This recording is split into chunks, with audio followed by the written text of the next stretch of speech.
அஸ்ஸலாமு அலைக்கும் வரஹ்மத்துல்லாஹி வபரகாத்துஹு.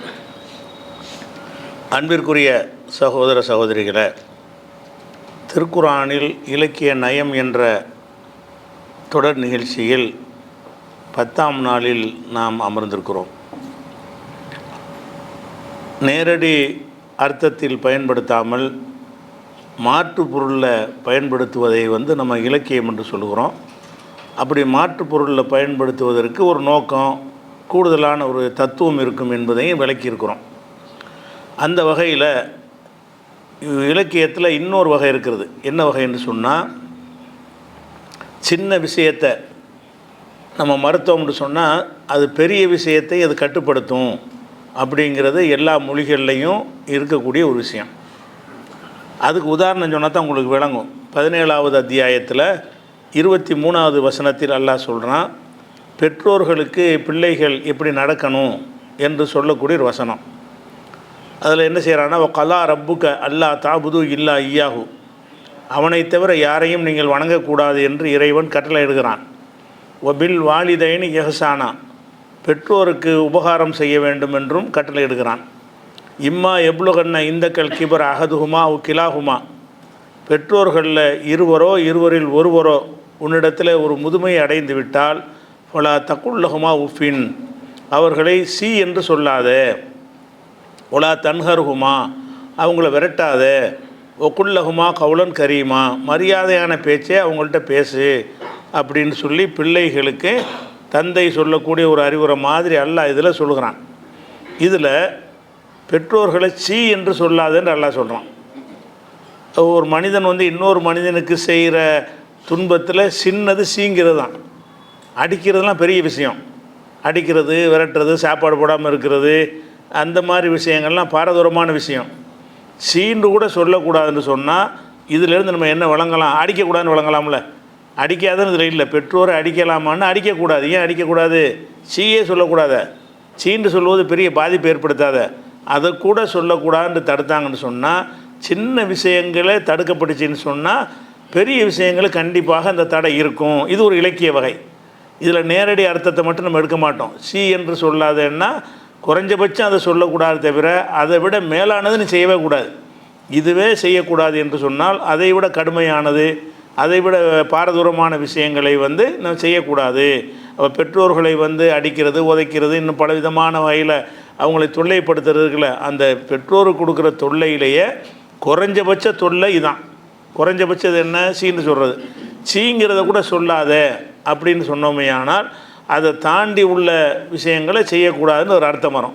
அந்த ஒரு அர்த்தம் வருவதற்காக எல்லாம் என்ன செய்கிறான்னு சொன்னால், அந்த குறைந்தபட்ச ஒரு விஷயத்தங்க சொல்லி அதை செய்ய வேண்டாங்கிறான். அடிக்காதன்னு கூட சொல்லலாம்ல. அடிக்காதீங்க, துன்புறுத்தாதீங்க அப்படின்னா சொன்னால் அது துன்புறுத்தது தான் எடுத்துக்கிறோம். துன்புறுத்தாதிகள்னு சொன்னால் சீ சொல்லலாம்ல. என்ன துன்புறுத்தல் இருக்குது? அடிக்காதன்னு சொன்னால் சீன்னு சொல்லலாம். ஏன்னா அடிக்கத்தானே வேணான்னு சொன்னால், அல்ல அடிக்க வேணான்னு சொன்னதுனால நாங்கள் சீன்னு சொல்கிறோம். இல்லைன்னா அடிக்கிறது எங்கே இருக்குதுன்னு கேட்கலாம். ஆனால் அடிக்க சீன்னு சொல்லக்கூடாதுன்னு அடிக்கக்கூடாதுன்னு வந்துடும். அதை சொன்னால் இது வராது, இது சொன்னோம்னா அது வந்துடும். அப்போ இந்த மாதிரியான ஒரு பயன்பாடு குர்ஆனில் நிறைய இருக்குது. குர்ஆனில் நேரடியாக ஒரு விஷயத்தை சொன்னாலும் அதை மட்டும் குறிக்காமல் அதை விட பெரிய விஷயங்களையெல்லாம் குறிக்கும். எது உங்களுக்கு சொல்லப்படுகிறதோ அதை மட்டும் எடுத்துக்கொள்ளாமல் அதை விட பெரிய விஷயங்களையும் அது கட்டுப்படுத்தும். அதுக்காகத்தான் என்ன செய்வாங்கன்னு கேட்டால், அந்த சீங்கிற விஷயத்தை இதெல்லாம் எதிர்மறையில் தான் வரும். எதிர்மறையாக உள்ள விஷயத்தில் பெரும்பாலும் வரும்னு வைங்களேன். உதாரணமாக சொல்வதாக இருந்தால், இப்போ மறுமை நாளில் அல்லாஹ் ஒவ்வொருத்தருடைய நன்மை தீமைகளுக்கு கணக்கெடுத்து கூலி வழங்குறவனாக இருக்கிறான். அதை பற்றி அல்லாஹ் பேசும்போது என்ன செய்கிறான்னு கேட்டால், இன்னல்லாஹ் லா யஸ்லிமு மிஸ்கால தர்ரத்தின், ஒரு அணு அளவுக்கு கூட அல்லாஹ் யாருக்கும் அநியாயம் செய்ய மாட்டான். பொயின்தக்கு ஹசனத்தன், நன்மையாக இருந்தால் அதை பன்மடங்காக பெருக்கி தான் தருவானே தவிர யாருக்கும் அணு அளவுக்கு அநியாயம் செய்ய மாட்டான்னு சொல்லி 4:40 வசனத்தில் இருக்குது. இந்த அநியாயத்திலேயே குறைஞ்ச அநியாயம் அணு அளவு செய்கிறது தானே. ஒருத்தன்ட்ட 100 ரூபா எடுத்தால் பெரிய அநியாயம். 10 ரூபா கடன் வாங்கிக்கிட்டிங்கன்னா அது ஒரு பெரிய அது கொஞ்சம் சின்ன அநியாயம் தான். ஒரு 5 ரூபா எடுத்துக்கிட்டோம்னா அது கூட தப்பு தான். 1 ரூபா எடுத்தால் தப்பு தான். அணுங்கிறது என்ன? கண்ணுக்கு தெரியாது. இந்த அணுங்கிறது இந்த காலத்தில் அணுவுக்கு நவீன காலத்தில் உள்ள அர்த்தம் கிடையாது. அப்போ அந்த அணுலாம் கண்டுபிடிக்கல. அந்த காலத்தில் அணு எதை சொல்லுவாங்கன்னு கேட்டால், அந்த வெயில் படும்போது தூசியில் அப்படி படணும் பாருங்கள். ஜன்னலை திறந்து வச்சிங்கன்னா வெயில் அடிக்குதுன்னு வைங்க, அதில் சின்னதாக தெரியும்ல, அதைத்தான் அணும்பாங்க அந்த காலத்தில். அவங்க கண்டுபிடிச்சது அதை கூட உடைக்கணும். அதை விட சின்னது தான் அணுங்கிறது. இப்போ நவீன காலத்தில் அந்த காலத்து மக்கள் வந்து சின்னதுன்னு இதை தான் வழங்கி வச்சுருந்தாங்க. அதை தூசி பறக்கும்ல, அந்த தூசியில் உள்ள அந்த துகள் இருக்கும்ல, ஒவ்வொரு துகளும் ஒரு அணு. அப்போ அந்த அளவுக்கு கூட அநியாயம் செய்ய மாட்டேன்னா பெருசு செய்வானா? நீங்கள் செஞ்ச எந்த ஒரு விஷயத்துக்குமே சின்ன அளவுக்கு கூட அநீதி இருக்காது. நிறுத்து கொடுக்குறோம்னு சொன்னால் நம்ம கூட என்ன செய்வோம்னு கேட்டால், 1 கிலோ கேட்டான்னா 1 கிலோ 10 கிராம் சேர்த்தான் போடுவோம். 1 கிலோ கேட்குறவனுக்கு 10 கிராம் சேர்த்தா போட்டுருவோம். ஏன்னா 1 கிலோ வாங்குறான் 10 கிராம் போயிட்டு போகுதுன்னு சொல்லுவோம். அதே நேரத்தில் வந்து தங்க நெருக்கிறவன் என்ன செய்வான்னு கேட்டால் அப்படி கொடுக்க மாட்டான். அவனுக்கு தான் அதில் வந்து குன்று மணியெல்லாம் கணக்கு எடுத்து என்ன செய்வாங்க, அதை கணக்கு போடுவாங்க. ஏன்னா அது அந்த துல்லியமாக வரணுங்கிறதுக்காக வேண்டி. அந்த மாதிரி உள்ளதுக்கு எல்லாம் என்ன செய்கிறான்னு கேட்டால், நான் வந்து கணக்கு உங்களுக்கு கூலி வழங்குறது அநியாயம் செய்கிற விஷயத்தான் எடுத்துக்கிட்டிங்கன்னு சொன்னால் அணு அளவு கூட அநீதி இருக்காது. அப்போ சின்னதுலேயும் சின்ன ஒரு அமல் நீங்கள் செஞ்சுருந்தாலும் சரி அதுக்கும் கூலியை போட்டுருவான்ல. இதுக்கெல்லாம் என்னத்தை கூலி கொடுக்குறேன்னு நினைக்க மாட்டான். நீங்கள் உள்ளதில் மகா சின்ன காரியம் செய்கிறீங்க, இதுக்கெல்லாமா கூலி தருவதுன்னு அதை அலட்சியப்படுத்தலாம்ல. நான் அப்படி படுத்த மாட்டேன். அல்லாஹ் வந்து அணு அளவு கூட அநியாயம் செய்ய மாட்டேன்னு ஒரு சின்னதை சொல்வானேயானால் அப்போ மலை அளவுக்கு அநியாயம் செய்வானா? அந்த மாதிரி செய்ய மாட்டான். பெரிய அநியாயங்கள் உங்களுக்கு இழைக்கப்படவே செய்யாது. நீங்கள் என்ன அமல் செஞ்சீங்களோ அதனுடைய கூலி தரப்படும். எப்படி தரணும்னா துல்லியமாக தரப்படும், கம்மியாக தரப்படாது. எவ்வளவு செஞ்சீங்களோ அதுக்கு அல்லாஹ்வுடைய தராசு வந்து என்ன செய்யும், துல்லியமாக எடை போடக்கூடிய தராசாக இருக்கும். இதுக்கு அல்லாஹ் என்ன செய்கிறான்னு கேட்டால் குறைஞ்சதை சொல்லி காட்டுறான். அதாவது அணு அளவு கூட அநியாயம் செய்ய மாட்டேன், உங்களுக்கு வந்து ஒரு கோடிக்கணக்கில் அநியாயம் செய்ய மாட்டேன்னு சொன்னான்னா லட்சக்கணக்கில் செய்வான்னு வந்துடும்ல. லட்சக்கணக்கில் அநியாயம் செய்ய மாட்டேன்னா ஆயிரக்கணக்கில் செய்வான்னு வந்துடும். 100 அநியாயம் செய்ய மாட்டேன்னு சொன்னால் 1 ரூபா 2 ரூபா அநியாயம் பண்ணுவான்னு அர்த்தம் வந்துடும். என்னுடைய எப்படி தீர்ப்பு எப்படி இருக்கும்னு கேட்டால், அணு அளவு கூட உங்களுக்கு நான் வந்து அநியாயம் செய்ய மாட்டேன் அப்படின்னு நல்லா வந்து 4:40 சொல்கிறான். அப்போ அணு அளவுக்கு அநியாயம் செய்தல்ங்கிற அந்த வார்த்தையில் இருந்து என்ன விளங்குறோம்னு கேட்டால், அதை மட்டும் நம்ம விளங்க மாட்டோம். அணு அளவுக்கு செய்ய மாட்டான்னு விளங்க மாட்டோம். சொல்லப்படாதையும் சேர்த்து விளங்குவோம். சொன்னது அணு அளவு தான், ஆனால் அந்த கருத்து என்னென்னு கேட்டால் எந்த அளவுக்கும் அநீதி கிடையாது, அணு அளவும் கிடையாது, அதை விட பெருசும் கிடையாதுங்கிறதுக்காக வேண்டி இப்படி சின்னதை சொல்லுவாங்க. அதில் வந்து பெரியதெல்லாம் அடங்கிடும். அதே மாதிரி வந்து ஃபொமையாமல் மிஸ்கால தர்ரத்தின் ஹைரையரா 99வது வசனத்தில் 7-8 வசனங்களில் இருக்கிறது. ஃபொமையாமல் மிஸ்கால தர்ரத்தின், யார் ஒருத்தர் அந்த அணு அளவு துகள் அளவுக்கு ஒரு அமல் செய்கிறானோ, ஹைரன் நல்லது செய்கிறானோ, எரகு அதை அவன் காண்பான். சின்ன ஒரு துகள் அளவுக்கு நீங்கள் ஒரு நல்லது துகள் அளவுக்கு நல்லது கிடையாது. நல்ல நன்மைன்னா ஒரு பெரிய அளவாக தான் இருக்குது. துகள்னு சொல்கிற அளவுக்கு ஒரு அமல் ஒன்றுமே கிடையாது. ஒரு சுப்ஹானல்லாஹ் சொன்னால் கூட அது பெரிய விஷயமாக தான் இருக்கவே இருக்காது. அப்படி ஒன்று நல்ல உதாரணம் சொல்கிறான். அணு அளவுக்கு என்னத்துப்பட்ட அமல் செய்கிறது? நீங்கள் அணு அளவுக்கு ஒரு அமல் செஞ்சால் கூட இதுக்கெல்லாம் என்ன கணக்கு எடுப்பது நான் பார்க்க மாட்டேன். அதுக்கு ஒரு தூசியை கொண்டாந்து போடுறீங்கன்னா தூசி தானே நான் நினைக்க மாட்டேன். அதுக்கு உள்ள எடை என்ன, அதுக்கு என்ன தரலாம் அப்படின்னு சொல்லி நான் தந்துடுவேன். அப்படிங்கிற காலில் என்ன செய்கிறான்னு கேட்டால், ஃபமையாமல் மிஸ்கால தர்ரத்தின், அணு அளவுக்கு ஒருத்தன் யார் வந்து அமல் செய்கிறானோ, ஹைரன் நல்லதை செய்கிறானோ, எரகு அதை அவன் காண்பான் என்றால் அதுக்குரிய கூலியை பெற்றுக்கொள்வான். ஒமையாமல் மிஸ்கால தர்ரத்தின் ஷர்ரன், அணு அளவுக்கு அவன் வந்து அணுண்ட துகள்ன்ற அர்த்தம் அந்த காலத்தில். இப்போ நம்ம அணுன்னு சொல்லிக்கிறோம். துகள் அளவுக்கு யார் ஒருத்தன் தீமையை செய்கிறானோ, எரகு அதையும் பார்ப்பான். அப்போ நல்லதை செஞ்சாலும் சின்னதாக செஞ்சீங்கன்னாலும் அதை என்ன செய்வோம், நம்ம வந்து உங்களுக்கு கூலியை தந்துடுவோம், பெருசாக இருந்தாலும் தந்துடுவோங்கிறான். அப்போ இந்த மாதிரி சின்ன விஷயங்களை சொல்லி அது சின்ன விஷயத்தை மாத்திரம் இல்லாமல் அதுக்கு மேம்பட்ட விஷயத்தை எடுக்கக்கூடிய வகையில் ஒரு வாக்கியம் பயன்படுத்துகிறது வந்து இலக்கியம். அது சொன்னதோடு நிறுத்திக்கிட்டு அதுக்கு பேர் இலக்கியம் கிடையாது. சொன்னதுக்கு மேலே வேறு கூடுதல் அர்த்தம் செய்கிறீங்கல்ல, கூடுதலான அர்த்தத்தை செய்தோம் என்று சொன்னால் அதெல்லாம் இலக்கிய வகையில் வந்துடும். அதே மாதிரி வந்து 21வது சூறாவில் வந்து 47 சொல்லி காட்டுகிறான், ஒன் அளவுல் மவாசின் அல் கிஸ்த, நீதியான தராசுகளை நிறுவுவோம். எடை போடுவதற்காக வேண்டி நான் ஒரு தராசை நிறுவுவேன். இப்போ நவீன டிஜிட்டல் தராசெல்லாம் இருக்கு பாருங்க, துல்லியமாக காட்டும். அதில் கூட தப்பாக காட்டிடும். டிஜிட்டல் அந்த கடிகாரம்லாம் இருக்குது, என் டைம் ஒன்று இருக்குது, அது ஒரு டைமாக காட்டுது. அதெல்லாம் அது கூட துல்லியமாக இருக்காது. நான் வந்து என்ன செய்வேன், நீதியான ஒரு தராசை கியாமத்து நாளில் நிறுவுவோம். பல துலரும் நவசன் செய்யா, எந்த ஆத்மாவுக்கும் வந்து எந்த அநீதியும் செய்யப்படாது. ஒயின்கான மிஸ்கால ஹப்பத்தி மின் ஹர்தலின், ஒரு கடுகு விதை அளவுக்கு இருந்தாலும் சரி, ஆனால் கொஞ்சம் பெருசாக சொல்கிறான் இதில், ஒரு கடுகு விதை அளவுக்கு இருந்தாலும் சரி, அத்தைனா பிஹா, அதையும் கணக்கில் கொண்டு வருவோம். ஓ கஃபாபினா ஹாசிபீன், துல்லியமாக நம்ம கணக்கெடுக்க முடியும் அப்படின்னு நல்லா வந்து இதில் கடுகை சொல்கிறான். கடுகை விட பல மடங்கு கம்மியாக அணுங்கிறது. அணு அளவுக்கு இருந்தாலும் உங்களுக்கு வந்து அநியாயம் செய்ய மாட்டேன், கடுகளவுக்கு ஒரு வேலையை நீங்கள் செஞ்சுருந்தாலும் அதுக்கு நம்மள்ட்ட கூடி சின்னது தானே செஞ்சுருக்கிறான்னு என்ன செய்ய மாட்டோம், அதை பார்க்க மாட்டோம் அப்படின்னு நல்லா சொல்லி காட்டுறான். இந்த மார்க்கு போடும்போது கூட என்ன செய்வான்னா, ஒருத்தர் எழுதுறான்னா 10 மார்க்குன்னு போட்டிருப்பாங்க, அதில் சின்ன மிஸ்டேக் வந்து 10 இல்லைன்னு ஆக்கிடுவாங்க. அதில் ஒரு ஏற்கத்தக்க விஷயத்தில் இருக்கும், 10 மார்க்குலாம் போயிடும். 10 மார்க் ஒரு கேள்விக்கு போட்டான்னா 100% சரியாக இருந்தது தான் 10 போடுவாங்க.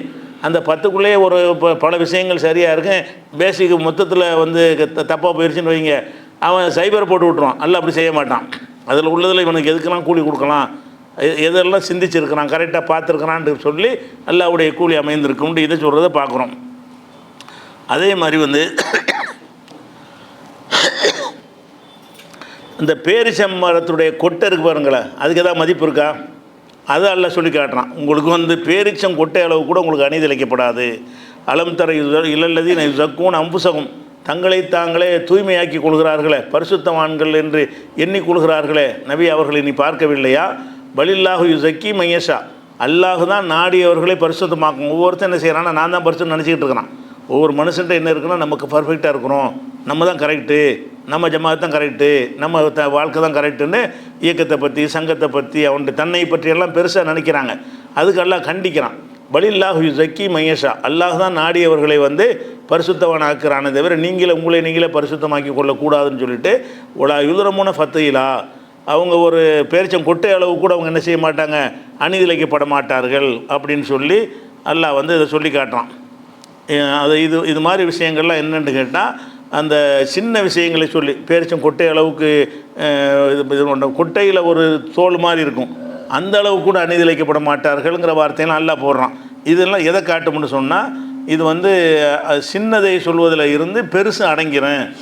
அதே மாதிரி உள்ள அல்லாஹ் விஷயத்தை சொல்லி காட்டுறான். ஒரு செய்தியில் இறைவன் தன்னுடைய தன்மையை பற்றி சொல்லும் பொழுது, உள்ளதீன ததுவுன மிந்தூனிகி, நீங்கள் அல்லாஹ்வை தவிர வேறு யாரை நீங்கள் அழைக்கிறீங்கல்ல, அல்லாஹ் உங்களுக்கு படைச்சவன் இருக்கிறான், அவன்கிட்ட கேட்குறதுக்கு பதிலாக அந்த அவுளியா அந்த பெரியார் இந்த மகான்னு சொல்லி போய் அழைக்கிறீங்க. அப்படி அழைக்கக்கூடியவர்கள் வந்து மா எமுலிக்கூன, அவர்கள் உரிமையாளர்களாக இல்லை. மின் கித்துமீர், கித்துமீர்னா என்னன்னு கேட்டால், நம்ம பேரிச்சம்பழத்தை உரிச்ச ஒன்று கொட்டை இருக்கும்ல, அந்த கொட்டைக்கு மேலே வந்து வெள்ளையாக ஒரு சவு மாதிரி இருக்கும், உரிச்சு எடுத்தால் என்ன செய்யும் வரும். பேரிச்சம் கொட்டைக்கு மேலே என்ன செய்யும் வெள்ளையாக இருக்கும், அந்த சவு மாதிரி பாலித்தீன் மாதிரி இருக்கும் லேட்டாக, அதை உரிச்சு எடுப்பாங்க. அதை யூஸ் பண்ண மாட்டாங்க, அப்படி ஒன்று இருக்கும் அதில். அதுக்கு எதாவது மதிப்பு இருக்கா? பேரிச்சம் கொட்டைக்காவது எதை விதைக்கி போடலான்னு மதிப்பு இருக்குது, முளைக்க வைக்கலாம்னு. அந்த பேரிச்சம் கொட்டைக்கு மேலே இருக்கக்கூடிய அந்த பாலித்தீன் மாதிரி ஒரு போர்வை மாதிரி போத்தி இருக்கும்ல, அதுக்கு ஏதாவது மதிப்பு இருக்குமா? ஒன்றுமே இல்லைங்கிறதுக்குள்ள, அது எதுக்கும் யூஸும் ஆகாது, அதுக்கு ஒரு மதிப்பே கிடையாது. அல்லாஹ் என்ன சொல்கிறான்னு கேட்டால், நீங்கள் அவுலியா மகாண்டு யார்கிட்ட போய் நீங்கள் கேட்குறீங்களா, அவர்களுக்கு வந்து இந்த கித்துமீர் அளவு கூட அதிகாரம் கிடையாது. கித்துமீர் என்று சொன்னால் பேரிச்சம் கொட்டைக்கு மேலே ஒட்டிக்கிட்டு இருக்குமே அந்த சவ்வு மாதிரி, அந்த அளவுக்கு அதிகாரம் கூட கிடையாது. நீங்கள் என்னமோ பிள்ளைய தருவார் ரிசுக்கு தருவார்னு பெருசாக நினைக்கிறீங்க. நீங்கள் அல்லாஹ்வை தவிர யாரை அழைக்கிறீர்களோ அவர்களுக்கு வந்து கித்துமீர்னு சொன்னால் அந்த பேரிச்சம் கொட்டையில் ஒட்டி கொண்டிருக்கக்கூடிய, அந்த கொட்டையை போர்த்தி இருக்கக்கூடிய, பேரிச்சங்கொட்டையை போர்த்தி இருக்கக்கூடிய அந்த படலம் மாதிரி சவு படலம் மாதிரி இருக்கும். அது வந்து ஒன்றுக்குமே யூஸ் சாப்பிடவும் முடியாது, அது ஒன்றுக்குமே பயன் தராது. அந்த விஷயத்தை எல்லாம் சொல்லி என்ன செய்கிறான்னா, இந்த அளவுக்காச்சும் அதிகாரம் இருக்குதா, அவர் அதை செய்வாருங்க, இதை தரக்கூட உனக்கு அதிகாரம் கிடையாது. யாருக்கு? அல்லாஹ்வை தவிர நீங்கள் யாரை தெய்வம்னு அழைக்கிறீங்களோ, எங்களுக்கு உதவி செய்வார்கள் என்று நீங்கள் பிரார்த்தனை செய்கிறீர்களோ, அவர்களுக்கு ஒரு கித்மீர் அளவுக்கு கூட அதிகாரம் கிடையாதுன்னு நல்லா என்ன செய்யறான் சொல்லி காட்டுறான். அதே மாதிரி வந்து 34 இதெல்லாம் வந்து இந்த அல்லாஹ்வை தவிர மற்றவங்களை வணங்குறாங்க பாருங்கள், அவங்க வந்து இதை சிந்தித்தாலே விளங்கிடுவாங்க எவ்வளோ பெரிய விஷயத்தை அல்லாஹ் சொல்கிறான். அணு அளவு கூட இல்லாமல் அதுக்கும் யூஸ் இல்லாத ஒரு பொருளை சொல்லி இந்த அதிகாரம் கூட கிடையாதுன்னு சொல்லும்போது நம்ம எந்தெந்த அதிகாரத்தெல்லாம் போய் கேட்குறோம், குழந்தையவே கேட்குறோம். உள்ளதில் பெரிய பவர்ஃபுல்லான ஒரு விஷயம், அதை வந்து அந்த பெரியார் தருவார் இந்த மகான் தருவார்லாம் கேட்குறீங்களே. யாருக்குமே இந்த கித்மீர் அளவுக்கு பேரிச்சங்குட்டைகளை மேலே மூடி இருக்கக்கூடிய அந்த தோல் அளவு கூட உங்களுக்கு என்ன செய்யலை, அவங்களுக்கு அதிகாரம் கொடுக்கப்படவே இல்லை. அதிகாரம் கொடுக்கப்படலன்னா செய்ய மாட்டாங்க. அப்போ இந்த ஒரு வசனத்தை சிந்தித்து பார்த்துட்டா இந்த கதையெல்லாம் விட்டுருக்க மாட்டாங்க. அவங்களுக்கு அதிகாரமே கிடையாது. அதிகாரம் இல்லாத ஆள்கிட்ட இனிமேல் கேட்குற அதிகாரமெல்லாம் அல்லாட்ட தான் இருக்குது. இந்த ஒரு அதிகாரத்தையாவது பங்கு வச்சு கொடுத்துருக்கானான்னா கொடுக்கலை. அதே மாதிரி வந்து 34-22 வசனத்தில் எல்லாம் சொல்லி காட்டுகிறான். புலித உள்ளதீன ஜாம்தும் இந்துன் இல்லாஹி, அல்லாஹ் விட்டு நீங்கள் யாரை அழைக்கிறீர்களோ, அல்லாஹ் விட்டு யாரை அழைக்கிறீர்களோ அவர்கள் லா எம்லிக்கூன மிஸ்கால தர்ரத்தின் சமாவாத்தி ஒலாஃபில் அர்தி, இந்த பூமியிலே வானங்களிலேயோ அணு அளவுக்கு கூட அவர்களுக்கு வந்து அதிகாரம் கிடையாது. அணு அளவுக்குங்கிறான். அணு அளவுக்குன்னு சொல்வதன் மூலமாக அணு அளவுக்குன்றது மேற்கொண்டதே கிடையாது. அணு அளவுக்கு அதிகாரம் கிடையாதுன்னு சொன்னால் அதை விட பெரிய பெரிய பெரிய விஷயங்களுக்கெல்லாம் அவங்களுக்கு ஒரு 100 ரூபா தர முடியுமானா தர முடியாது. அணுவுக்கே முடியாத ஒரு 10 ரூபா தர முடியுமான்னு அதே தர முடியாது. ஏன்னா அணு அளவு கூட உங்களுக்கு அதிகாரம் கிடையாதுங்கிறது உள்ளதிலே கம்மி. துகள் அளவுக்கு, அணுன்னா துகள் அந்த காலத்தில் உள்ள அர்த்தத்தின் பிரகாரம் ஒரு துகள் தூசி அளவுக்கு கூட அவங்களுக்கு வந்து ஒன்றும் செய்ய முடியாதுன்னு சொல்கிறது வந்து அந்த இறை அல்லாஹ்வை தவிர மற்றவங்களை அழைக்கிறாங்க இல்லையா, அந்த ஷிர்க்குக்கு மரணடி கொடுப்பதற்காக அல்லாஹ் என்ன செய்கிறான்னா, பெருசு பிள்ளையை தர முடியாது, உங்களை செல்வந்தன் ஆக்க முடியாதுன்னா அவன் என்ன நினைப்பாங்க, பிள்ளையை தர முடியாது, நோய் நீக்குவார்லம்பாங்க. பெரிய விஷயம் தானே செய்ய முடியாது, சின்னதெல்லாம் செய்வார்ல நினச்சிருவாங்க. அல்லாஹ் என்ன செய்கிறான்னா சின்னதில் அடிக்கிறான். சின்னதை அடித்தா பெருசு அதில் அடங்கிடும். அதுக்காகத்தான் அல்லாஹ் என்ன செய்கிறான்டா, அவர்களுக்கு ஒரு தூசி அளவுக்கு கூட அவங்களுக்கு அதிகாரம் கிடையாது. ஒமாலகும் ஃபீஹிமா மின் ஷிர்கின், இந்த வான பூமியில் அவங்களுக்கு எந்த ஒரு பங்கும் கிடையாது. ஒமாலகும் மின்ஹும் இல்லஹீர், அவனுக்கு எந்த ஒரு உதவியும் அவங்களுக்கு கிடையாது. அதனால் வந்து நீங்கள் யாரையும் அழைக்காதீங்க. எந்த ஒரு துவா செய்வதாக இருந்தாலும் அல்லாட்ட தான் கேட்கணுமே தவிர, அல்லாஹ்வை தவிர நீங்கள் எந்த ஒரு மகான் எந்த ஒரு பெரியார் போய் கூப்பிட்டாலும் சரி அவங்களுக்கு கடுகளவு அதிகாரம் கொடுக்கல. அணு அளவுக்கு அதிகாரம் கொடுக்கலையே. அணு அளவுக்கு அதிகாரம் கொடுத்தா தான் அந்த அணுவையாச்சும் போய் கேட்கலாம். அவங்கள்ட்ட ஒரு தூசியை கூட கேட்க இயலாது. அந்த தூசி அது நமக்கு முடியாதுன்றாங்க. தூசியில் ஏதாவது ஒரு தூசி எடுத்து போடுங்கன்னா அதுக்கு அதிகாரம் இல்லையன்றாங்க. அப்போ அல்லாஹ்வை தவிர நீங்கள் யாரை அழைக்கிறீர்களோ அவர்களுக்கு ஒரு துகள் அளவுக்கு கூட ஒரு அதிகாரம் கொடுக்கவில்லைன்னு சொல்வதில் என்ன காட்டும்னு கேட்டால், பெரிய பெரிய விஷயங்கள்லாம் அடங்கிடும். சின்னதை சொன்னார்களே ஆனால் பெருசில் அடங்கிடுங்கிற மாதிரி குரானில் பல இடங்களில் பயன்படுத்தப்பட்டிருக்கு. அதில் இது எப்படி இலக்கியமாகுதுன்னு கேட்டால், என்ன சொல்லப்படுதோ அதோடு நின்றுக்கிட்டிங்கன்னா நேரடி அர்த்தமாயிரும். சொன்னதை தாண்டி வேற ஒரு அர்த்தத்தை நாடிட்டீங்கன்னா அது இலக்கியமாயிடுது. சொன்னது இது கடுகு தான் சொல்லப்பட்டிருக்கு, அணு தான் சொல்லப்பட்டிருக்கு, தூசி தான் சொல்லப்பட்டிருக்கு, துகள் தான் சொல்லப்பட்டிருக்குன்னா அதோடு நம்ம நிற்கிறது இல்லைல்ல. நம்ம கூட என்ன செய்வோம், ஒரு பைசா தரமாட்டாமோ, பைசா தரமாட்டேன்ற அர்த்தமா? பைசா தான் உள்ளே கம்மி. நம்ம மனிதன் கொடுக்கல் வாங்கலில் பயன்படுத்துகிற நாணயத்தில் வந்து பைசா தான் ஆக கம்மியானது. பைசா தரமாட்டேமோ அதுக்கு என்ன அர்த்தம்? பெருசும் தரமாட்டேன்னு அர்த்தம். பைசா தரமாட்டேன், 100 ரூபா தருவானாவே, பைசாவை தரமாட்டேங்கிறானே, 100 ரூபா 1000லாம் தரமாட்டான். இந்த மாதிரி சொல்லு வந்து எல்லா மொழியிலையும் இருக்குல்ல. ஒரு சல்லி காசு தரமாட்டேம்மா, சல்லி காசு அந்த காலத்தில் சின்ன காசுலேயே சின்ன காசு, அதுக்கு எந்த ஒரு மதிப்பும் இருக்காது. சல்லி காசு கூட தரமாட்டேன்னா என்ன அர்த்தம்? பெரிய விஷயங்கள் சொத்தில் எந்த பங்குமே உனக்கு கிடையாது. அப்போ அறவே ஒன்றை செய்ய மாட்டேன்னு சொல்லுவதற்கு என்ன செய்வாங்கன்னு கேட்டால், ஆக சின்னதை சொல்லுவாங்க, சின்னதை சொல்லி பயன்படுத்துவாங்க. அதனோட அர்த்தம் என்னன்னு கேட்டால், இந்த சல்லி காசு தரமாட்டேங்கிறாரு, இப்போ 100 ரூபா தாள் தருவார்னு நினச்சிக்கக்கூடாது. அவர் சல்லி காசு தானே தரமாட்டேன்றாரு, நமக்கு 500 ரூபா தாள் தருவார் அப்படின்னு வழங்க முடியுமா? சல்லி காசே தராதான் இப்படி 500 ரூபா தருவான், லட்சக்கணக்கில் இப்படி தருவான். அப்போ சல்லி காசு தரமாட்டேன் என்பது இப்படி விளங்கிக்கிறோம். அந்த மாதிரி இந்த சல்லி காசு தரமாட்டேங்கிறோம் இலக்கியம் தானே. சல்லி காசு தரமாட்டேன் என்பதற்கு சல்லி காசுங்கிற அர்த்தமாக நாடுவோம். அது சல்லி காசு கிடையாது உலகத்தில். அப்படி இருந்தும் கூட அதை சொல்லிக்கிட்டு இருக்கோம், சல்லி காசு தரமாட்டேன்ட்டு. அப்போ சல்லி காசு தரமாட்டேன் என்று சொல்வதில் வந்து சொன்னது சல்லி காசாக இருந்தாலும் அதனுடைய கருத்து சல்லி காசு கிடையாது. எதையும் தரமாட்டான், எதையுங்கிற அர்த்தத்துக்கு தான் அந்த சின்னது சொல்கிறோம்.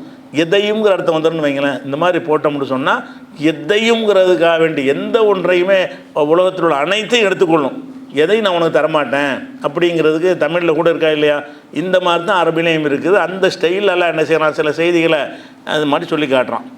அதே மாதிரி வந்து ஒரு மனிதன் நேரான பாதையில் இருந்துட்டு ரிவர்ஸ் ஆகி போயிட்டான்னு வைங்க. எத்தனை பேர் இஸ்லாத்துக்கு வருவாங்க, வந்து விட்டு இஸ்லாத்துக்கு வெளியே போயிடுவாங்க, ரிவர்ஸ் ஆகி போயிடுறாங்க. அப்போ இஸ்லாத்தை விட்டு வெளியேறி போகிறாங்கல்ல, வெளியேறி போவதற்கு வந்து வேறு வேறு மொழிகளெல்லாம் என்ன செய்வாங்கன்னா பின்வாங்கி ஓடுறதுன்னு சொல்லுவாங்க. வந்தான் பின்வாங்கி ஓடிட்டான்பாங்க. ஓட மாட்டான், இங்கே தான் இருப்பான். நம்மள்கிட்ட இருந்துட்டு நம்மளை விட்டு போயிட்டான்னு வைங்க, அதுக்கு என்ன செய்வாங்க, புறம் முதுகிட்டு ஓடி போயிட்டான் அப்படிம்பாங்க. அவன் இங்கே தான் நிற்பான், கொள்கையிலும் நம்மளோட இருக்க மாட்டான், சித்தாந்தளவு நம்மளோட ஒத்து வர மாட்டான், நம்மளோட இணங்கி வரவே மாட்டான், நம்மளோட விலகிட்டான். ஆனால் விலகுனாலும் நம்மளோட நிற்பான். ஆனால் ஓடி போயிட்டான்னு சொல்லுவோம். எதுக்காக வேண்டி? ஓடுதல் என்பது வந்து ஏற்றுக்கொள்ளாமல் இருப்பதுங்கிற அர்த்தத்தில் பயன்படுத்துகிறோம்ல. இது எல்லா மொழிகள்லையும் அந்த ஓடுறது தான் பயன்படுத்துவாங்க. புறம் முதுகிட்டு ஓடினார்கள். புறம் முதுகிட்டு ஓடுறதுன்னு சொன்னால் முதுகை காட்டிட்டு ஓடுறது, நேருக்கு நேரம் ஃபேஸ் பண்ணாமல் போர்க்களத்தில் எதிரிகள் தாக்க வரும் பொழுது முதுகை காட்டிகிட்டே ஓடுறதுன்னு என்ன அர்த்தம்? தோல்வியை ஒப்புக்கொண்டு ஓடுறது. அதுதான் உலகத்தில் அதிகமாக பயன்படுத்துவாங்க. அல்லாஹ் என்ன செய்கிறான்னு கேட்டால், அந்த ரிவர்ஸாக போகிறாங்கல்ல, ஒரு சரியான பாதைக்கு வந்துட்டு தப்பான பாதைக்கு திரும்பி போகிறாங்கல்ல, அந்த திரும்பி போகிறதை சொல்வதற்கு அல்லாஹ் ஒரு வார்த்தையை பயன்படுத்தலாம். என்ன வார்த்தைன்னு கேட்டால், அந்த குதிகாலில் நிற்கிறான்ல, குதிகால் வழியாகவே ரிவர்ஸாக போகிறது, ரிவர்ஸில் போகிறது, திரும்பி போகிறதில்ல. எனக்கு முன்னாடி நிற்கிற ஒருத்தன் என்னை விட்டு போகிறேன், இப்படியே போகிறது, இப்படி நிற்கிறான்னா இப்படியே, எப்படி நிற்கிறான்னு அப்படியே என்ன செய்கிறது, ரிவர்ஸில் பின்பக்கமாக நடந்து போகிறது. அது வந்து குதிகால்களால் பின்வாங்குதல்ன்ற ஒரு வார்த்தை எல்லாம் பயன்படுத்துகிறான். இந்த குதிகால்களால் பின்வாங்குறது என்பதற்கு புறமுதுகிட்டு ஓடுறதுக்கும் பெரிய வித்தியாசம் இருக்குது. நம்மளை பிடிக்கலன்னு ஒருத்தன் திரும்பி ஓடுறான்னு வைங்க, நல்லா வேகமாக ஃபாஸ்ட்டாக ஓடுவான், திரும்பி வேகமாக ஓடுவான்ல, ரிவர்ஸில் அவ்வளோ போக முடியாது. இந்த பக்கம் என்னையை பார்த்துட்டு அப்படி போனான்னு சொன்னால் அவன் கண்ணு என்னையை பார்த்து இருக்கிறது, அவன் நடை வந்து பின்புறமாக இருந்துச்சுன்னு சொன்னால் முதல் பார்வையை கணிக்க இயலாது, பாதையை கணிக்க இயலாது, ரெண்டாவது வேகமாகவும் போக இயலாது. இதெல்லாம் முட்டிட்டா என்ன செய்யணும் ஆயிரும். எவனெல்லாம் சத்தியத்துக்கு வந்துட்டு பின்வாங்குறானோ அவன்லாம் புறமுதுகிட்டு ஓடுறான்னு சொன்னால் அது ஒரு ஃபாஸ்ட் வந்துடுதுல்ல, அதில் ஒரு விரைவு வந்துடுது, அதில் ஒரு வேகம் வந்துடுது. அப்படி சொல்லக்கூடாதுங்கிறதெல்லாம் என்ன செய்கிறான்னு கேட்டால், இவன் வந்து புறமுதுகிட்டு ஓடுறவன் வந்து அவ்வளோ வேகமாக போக முடியாது. அவன் கெட்ட பாதைக்கு போனால் கூட அவனுடைய போகுதல் எப்படி இருக்கும்னு கேட்டால், இப்படி நான் நிற்கிறவன் இப்படி போகிற மாதிரி, இப்படி நிற்கிறான்னு வைங்களேன், இப்படியே போகிறது, பின்வாங்கி, அதாவது குதிகால் வழியாகவே பின்வாங்கி போகிறது. அப்போ குதிகால்களால் பின்வாங்குகிறீர்கள்ங்கிற வார்த்தை அல்லாஹ் குர்ஆனில் பல இடங்களில் பயன்படுத்தி காட்டுறான். உதாரணமாக இப்போ ரசூல் ஸல்லல்லாஹு அலைஹி வஸல்லம் அவர்கள் வந்து உஹது போரில் கடுமையாக வெட்டுப்பட்டார்கள், ரத்தம் வந்து மூர்ச்சையாகி மூத்தாயிட்டாங்கிற அளவுக்கு அங்கே போர்க்களத்தில் செய்தி பரவுது. சஹாபாக்கெல்லாம் செதறடித்து ஓட ஆரம்பிச்சிடுறாங்க, எல்லாம் செதறி போய் இனிமேல் ரசூலுல்லாஹ் இப்போ மூத்தா போயிட்டாங்கன்னு நினச்சிட்டாங்க. ஏன்னா களத்தில் அவங்க தலையை காணலை, போர்க்களத்தில் நின்று போராடிட்டு இருக்கிறவங்க வெட்டுப்பட்டு மயங்கி கீழே விழுந்ததுனால அவர் ரசூலுல்லாஹ் மூத்தா போயிட்டாங்க போல இருக்குது அப்படின்னு நினைத்து கொண்டு என்ன செய்கிறாங்கன்னா, சஹாபாக்களில் சில பேர் நின்றாங்க. அப்போ சில பேர் என்ன செஞ்சாங்கன்னா பின்வாங்கி ஓட மதீனா வரைக்கும்லாம் ஓடி போயிட்டாங்க நிறைய பேர், போர்க்களத்தில் இல்லாமல். அப்போ எல்லாம் என்ன செய்கிறான்னு கேட்டால், அதுக்கு இந்த வசனத்தை இறக்குறான். என்ன இறக்குறான்னு கேட்டால், நீங்கள் வந்து இந்த மார்க்கத்துக்கு வந்தது எதுக்காக வந்தீங்க? இந்த முகமதுக்கு தான் வந்தீங்களா? முகமது மூத்தா போனாலும் இந்த மார்க்கம் இருக்குமே. நீங்கள் மார்க்கத்தை எனக்காக வந்தீங்கன்னு சொன்னால், முகமது ஸல்லல்லாஹு அலைஹி வஸல்லம் கொல்லப்பட்டால் கூட நீங்கள் நின்று சாதிக்கணும். நீங்கள் வந்தது அல்லாஹ்வுடைய பாதையில் போர் செய்ய தானே வந்திருக்கிறீங்க. அந்த சத்தியத்தை நிலைநாட்டுவதற்காக நின்று கடைசி வரைக்கும் சாதிச்சு என்ன செய்யணும், வெற்றி அல்லது வீர மரணம் நின்றுருக்கணும். அதை விட்டுட்டு நீங்கள் ரசூலுல்லாஹ் போன பிறகு நாங்கள் என்னத்துக்கு போகிறோம்னா, ரசூலுல்லாஹ்க்கு தான் வந்தீங்களா? நீங்கள் இந்த மார்க்கத்துக்கு ரசூலுல்லாஹ்க்கா யாராக வந்தீங்கன்னு சொன்னால் நீங்கள்லாம் ரிவர்ஸில் போகிற ஆளுக்கு அப்படிங்கிறது அல்லாஹ் சொல்கிறான். எப்படி சொல்கிறான்னு கேட்டால், ஒமா முஹம்மதுன் இல்லா ரசூல், முகம்மது தூதரை தவிர அவர் அல்லாஹ் கிடையாது. முகமது ஸல்லல்லாஹு அலைஹி வஸல்லம் இறந்துட்டாங்கன்னு செய்தி பரவுது. அந்த நம்பிக்கையில் மக்கள்லாம் சில பேர் ஓடுறாங்க. அதுக்கு அல்லாஹ் சொல்கிறான், ஒமா முஹம்மதுன் இல்லா ரசூல், முகம்மது தூதரை தவிர வேறு இல்லை. கது ஹலத்து மின் கப்லிஹி ருசுலு, அவருக்கு முன்னர் பல தூதர்கள் சென்று விட்டார்கள். இவர் மட்டும் இல்லை, இன்னும் பலரும் போயிட்டாங்க. அஃபையும் மாத்த, இவர் மரணித்து விட்டால், முகமது ஸல்லல்லாஹு அலைஹி வஸல்லம் மரணித்து விட்டால், குத்தில அல்லது கொல்லப்பட்டு விட்டால், இன்கலபத்தும் அல ஆக்காபிக்கும், நீங்கள் குதிகால் வழியாக ரிவர்ஸில் போயிடுவீர்களா? அந்த வார்த்தையை பயன்படுத்தலாம். இன்கலபத்தும் அல ஆக்காபிக்கும், உங்கள் குதிகால்களை கொண்டு ரிவர்ஸில் போய்விடுவீர்களா? உமை எம் கலிபால அகிபேகி, யாழ் குதிகால் வழியாக ரிவர்ஸில் போய்கிறானோ அதனால் அல்லாவுக்கு எந்த கேடும் கிடையாது, உனக்கு தான் நஷ்டம், நீ மறுமையில் ஒன்றும் இல்லாமல் போயிடுவேன். நீ வந்து என்ன செய்ய, ரசூல் ஸல்லல்லாஹு அலைஹி வஸல்லம் இருந்தால் தான் அந்த மார்க்கத்தை நான் இருப்பேன், அவங்க இல்லைன்னா எனக்கு எதுக்கு இந்த மார்க்குன்னு நினச்சிங்கன்னா, நீ எதுக்காக வந்திருக்கிற? அல்லாவுக்காக நீ வரல. அப்போ முகமது ஸல்லல்லாஹு அலைஹி வஸல்லம் அல்லாவுடைய தூதர் தான், அவர் அல்லாஹ் கிடையாது.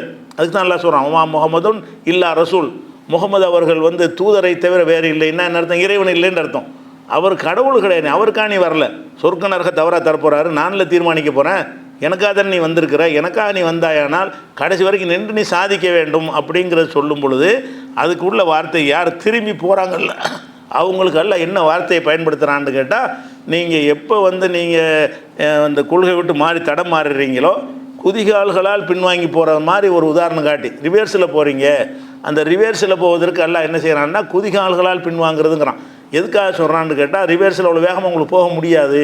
குதிகால்களால் நடத்தக்கூடியவனுக்கு என்ன செய்ய தெளிவான பாதை இருக்காது.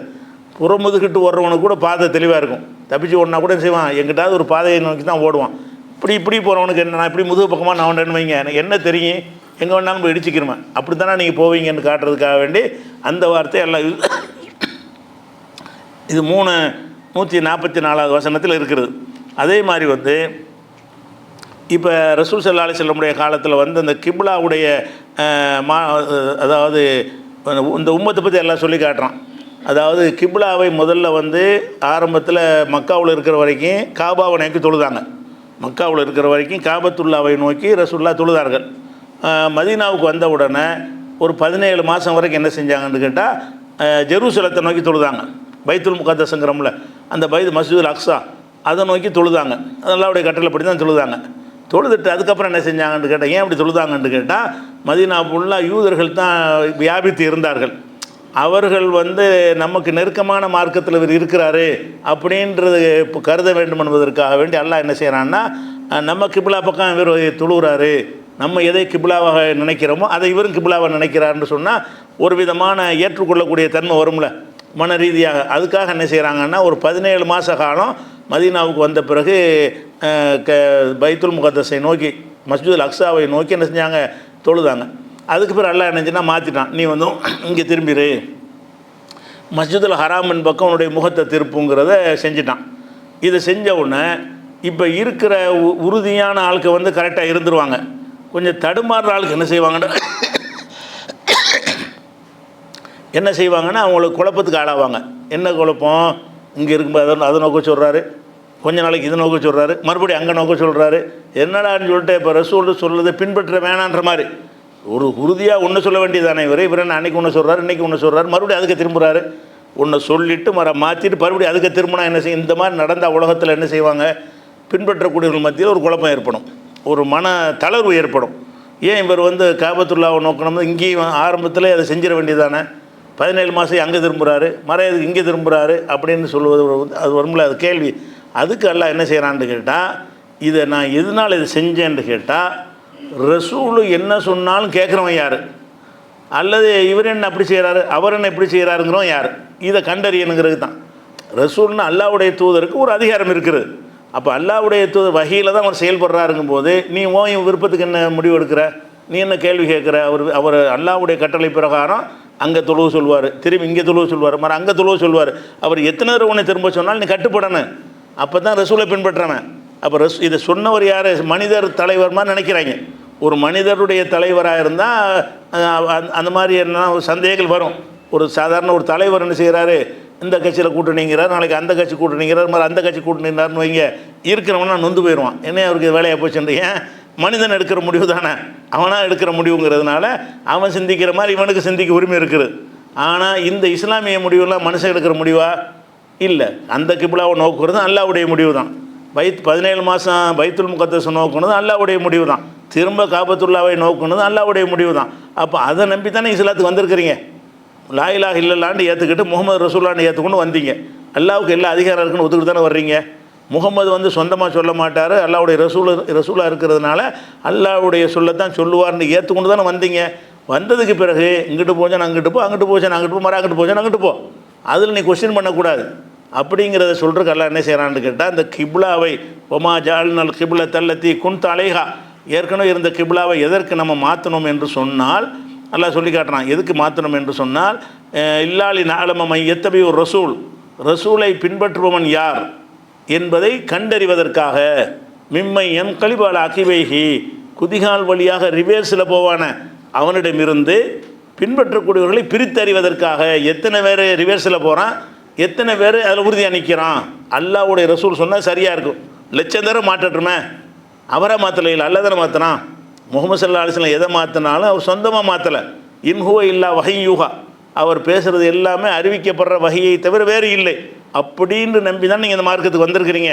அப்படி வரும்பொழுது நீங்கள் ரிவேர்ஸில் போகிறது யாருங்க நான் கண்டறிய நிற்பேன். அதுக்காக என்ன செய்யலாம், அவன் ரிவேர்ஸில் போகிற மாதிரி ஒரு செட்டப்பாடில் பண்ணுறான். இதை எல்லாம் ரிவேர்ஸில் போயிடுவாங்க. இப்படி ஒன்று இப்படி ஒன்று இப்படி ஒன்று போட்டிங்கன்னு வைங்க, அதை ரிவேர்ஸாக தள்ளி ஒரு மனுஷனுக்கு என்ன செய்யும், என்னடா ஒரு ஸ்டடியாக இருக்க மாட்டேங்கிறாரு, ஒரு மாற்றத்தை ஏற்றுக்குருவான். எதை வேணான்னு மாறி வந்து அதுக்கு திரும்பி போனால், இந்த காபாவிலேருந்து மாறி பைத்துல் முகத்தஸ் வந்துட்டோம்னா இன்னொன்றுக்கு போனால் கூட ஏற்றுக்குருவான். 3வது இடத்தை நோக்கி திரும்பினான். எந்த காபாவை வேணாம்னு சொல்லி இங்கே வந்தீங்களோ மறுபடியும் அதையே நோக்கி திரும்பி அங்கே போனீங்கன்னு சொன்னால் எதுக்கு இந்த விளையாட்டு காட்டுறேன்னு கேட்பான். அப்போ அந்த மாதிரி விஷயத்தை அவனுக்கு சந்தேகம் வர்ற மாதிரி ஒரு காரியத்தை ஏற்படுத்தி அந்த சோதனையை பரீட்சையை வச்சு அதுக்கு பிறகு அவன் உறுதியாக நிற்கிறான். இது அல்லாஹ் சொல்கிறான்டா, அல்லாஹ் சொன்னால் நம்ம கேட்கக்கூடாது, அந்த கொஸ்டின் நமக்கு உள்ளத்தில் வரவே கூடாது. இறைவன் அவன் நாடியதை செய்கிறதுக்கு அதிகாரம் படைத்தவனுக்கு பேர் தானே இறைவன். இறைவன் என்ன, ஃபஆலு லிமா யுரீத், நினைத்ததை எல்லாம் செய்யக்கூடியவன். அப்போ நினைத்தெல்லாம் செய்யக்கூடிய அதிகாரம் அல்லாஹ்வுக்கு இருக்குன்னு சொல்லி களிமா சொல்லி ஒத்துக்கிட்டு வந்ததுக்கு பிறகு அந்த அல்லாஹ் வந்து இங்கே திரும்ப சொன்னால் இங்கே திரும்ப, மரம் இங்கே திரும்ப சொன்னால் இங்கே திரும்ப, மரம் அங்கே திரும்ப சொன்னால் இங்கே திரும்ப, இது என்ன இப்படி மாறுதுன்னு சொல்லி மனுஷன்ட்ட கேட்குற மாதிரி கேட்டுறாத. அப்படிங்கிறதுக்கு தான் இதை செஞ்சேன்னு நல்லா சொல்லி காட்டுறான். அப்போ இந்த காபாவை 3 தடவை மாற்றினது கூட காரணம் என்னன்னு கேட்டால், இவர்கள் அல்லாஹ்வுடைய ரசூலுக்கு கட்டுப்படுறாங்களா, மனோவிச்சை கட்டுப்படுறாங்களா. ரசூலுக்கு கட்டுப்படுறவனாக இருந்தால் 1,00,000 தடவை மாற்றினாலும் அவன் அப்படி ஏற்றுக்கிட்டு போவான். 100 தடவை மாற்றினாலும் அவனுக்கு எந்த ஒரு உறுத்தலுமே அதில் வராது. ஏன்னுட்டா இதை மாற்றினவன் இறைவன், அவனுக்கு அதிகாரம் இருக்குது. அந்த அவனுடைய அதிகாரத்தை ஒத்துக்கொள்வதற்கு பேர் தானே இஸ்லாம்ங்கிறது. அல்லாஹ்வுக்கு அதிகாரம் இருக்குன்றதை ஒத்துக்கொள்வதற்கு பேர் தான் இஸ்லாம். அப்போ அல்லாஹ் என்ன செய்கிறான்னு கேட்டால் அதுக்கு தான் அந்த வார்த்தையை பயன்படுத்தினா. எப்படி? யார் ரசூலை பின்பற்றுறார்கள், யார் குதிகால் வழியாக ரிவர்ஸில் போகிறார்கள். அந்த குதிகால் வழியாக போகிறதுனா அங்கே நின்றுக்கிட்டு தான் இருக்கிறான், குதிகால் வழி அவ்வளோ போகலை. இந்த காபத்துல்லாவை ஏற்றுக்கொள்ளாமல் இருந்தானே அவன் வந்து குதிகால் வழியாக ஓடியா போயிட்டான். அவன் அந்த இடத்துல நிற்பான். குதிகால் வழியாக ரிவர்ஸில் போகிறதுங்க ரிவர்ஸில் போகிறத குறிக்கலை. அவன் நம்மளோட நின்றுக்கிட்டு இருப்பான். சிந்தனையால் நம்மளை விட்டு விலகி போயிட்டான்.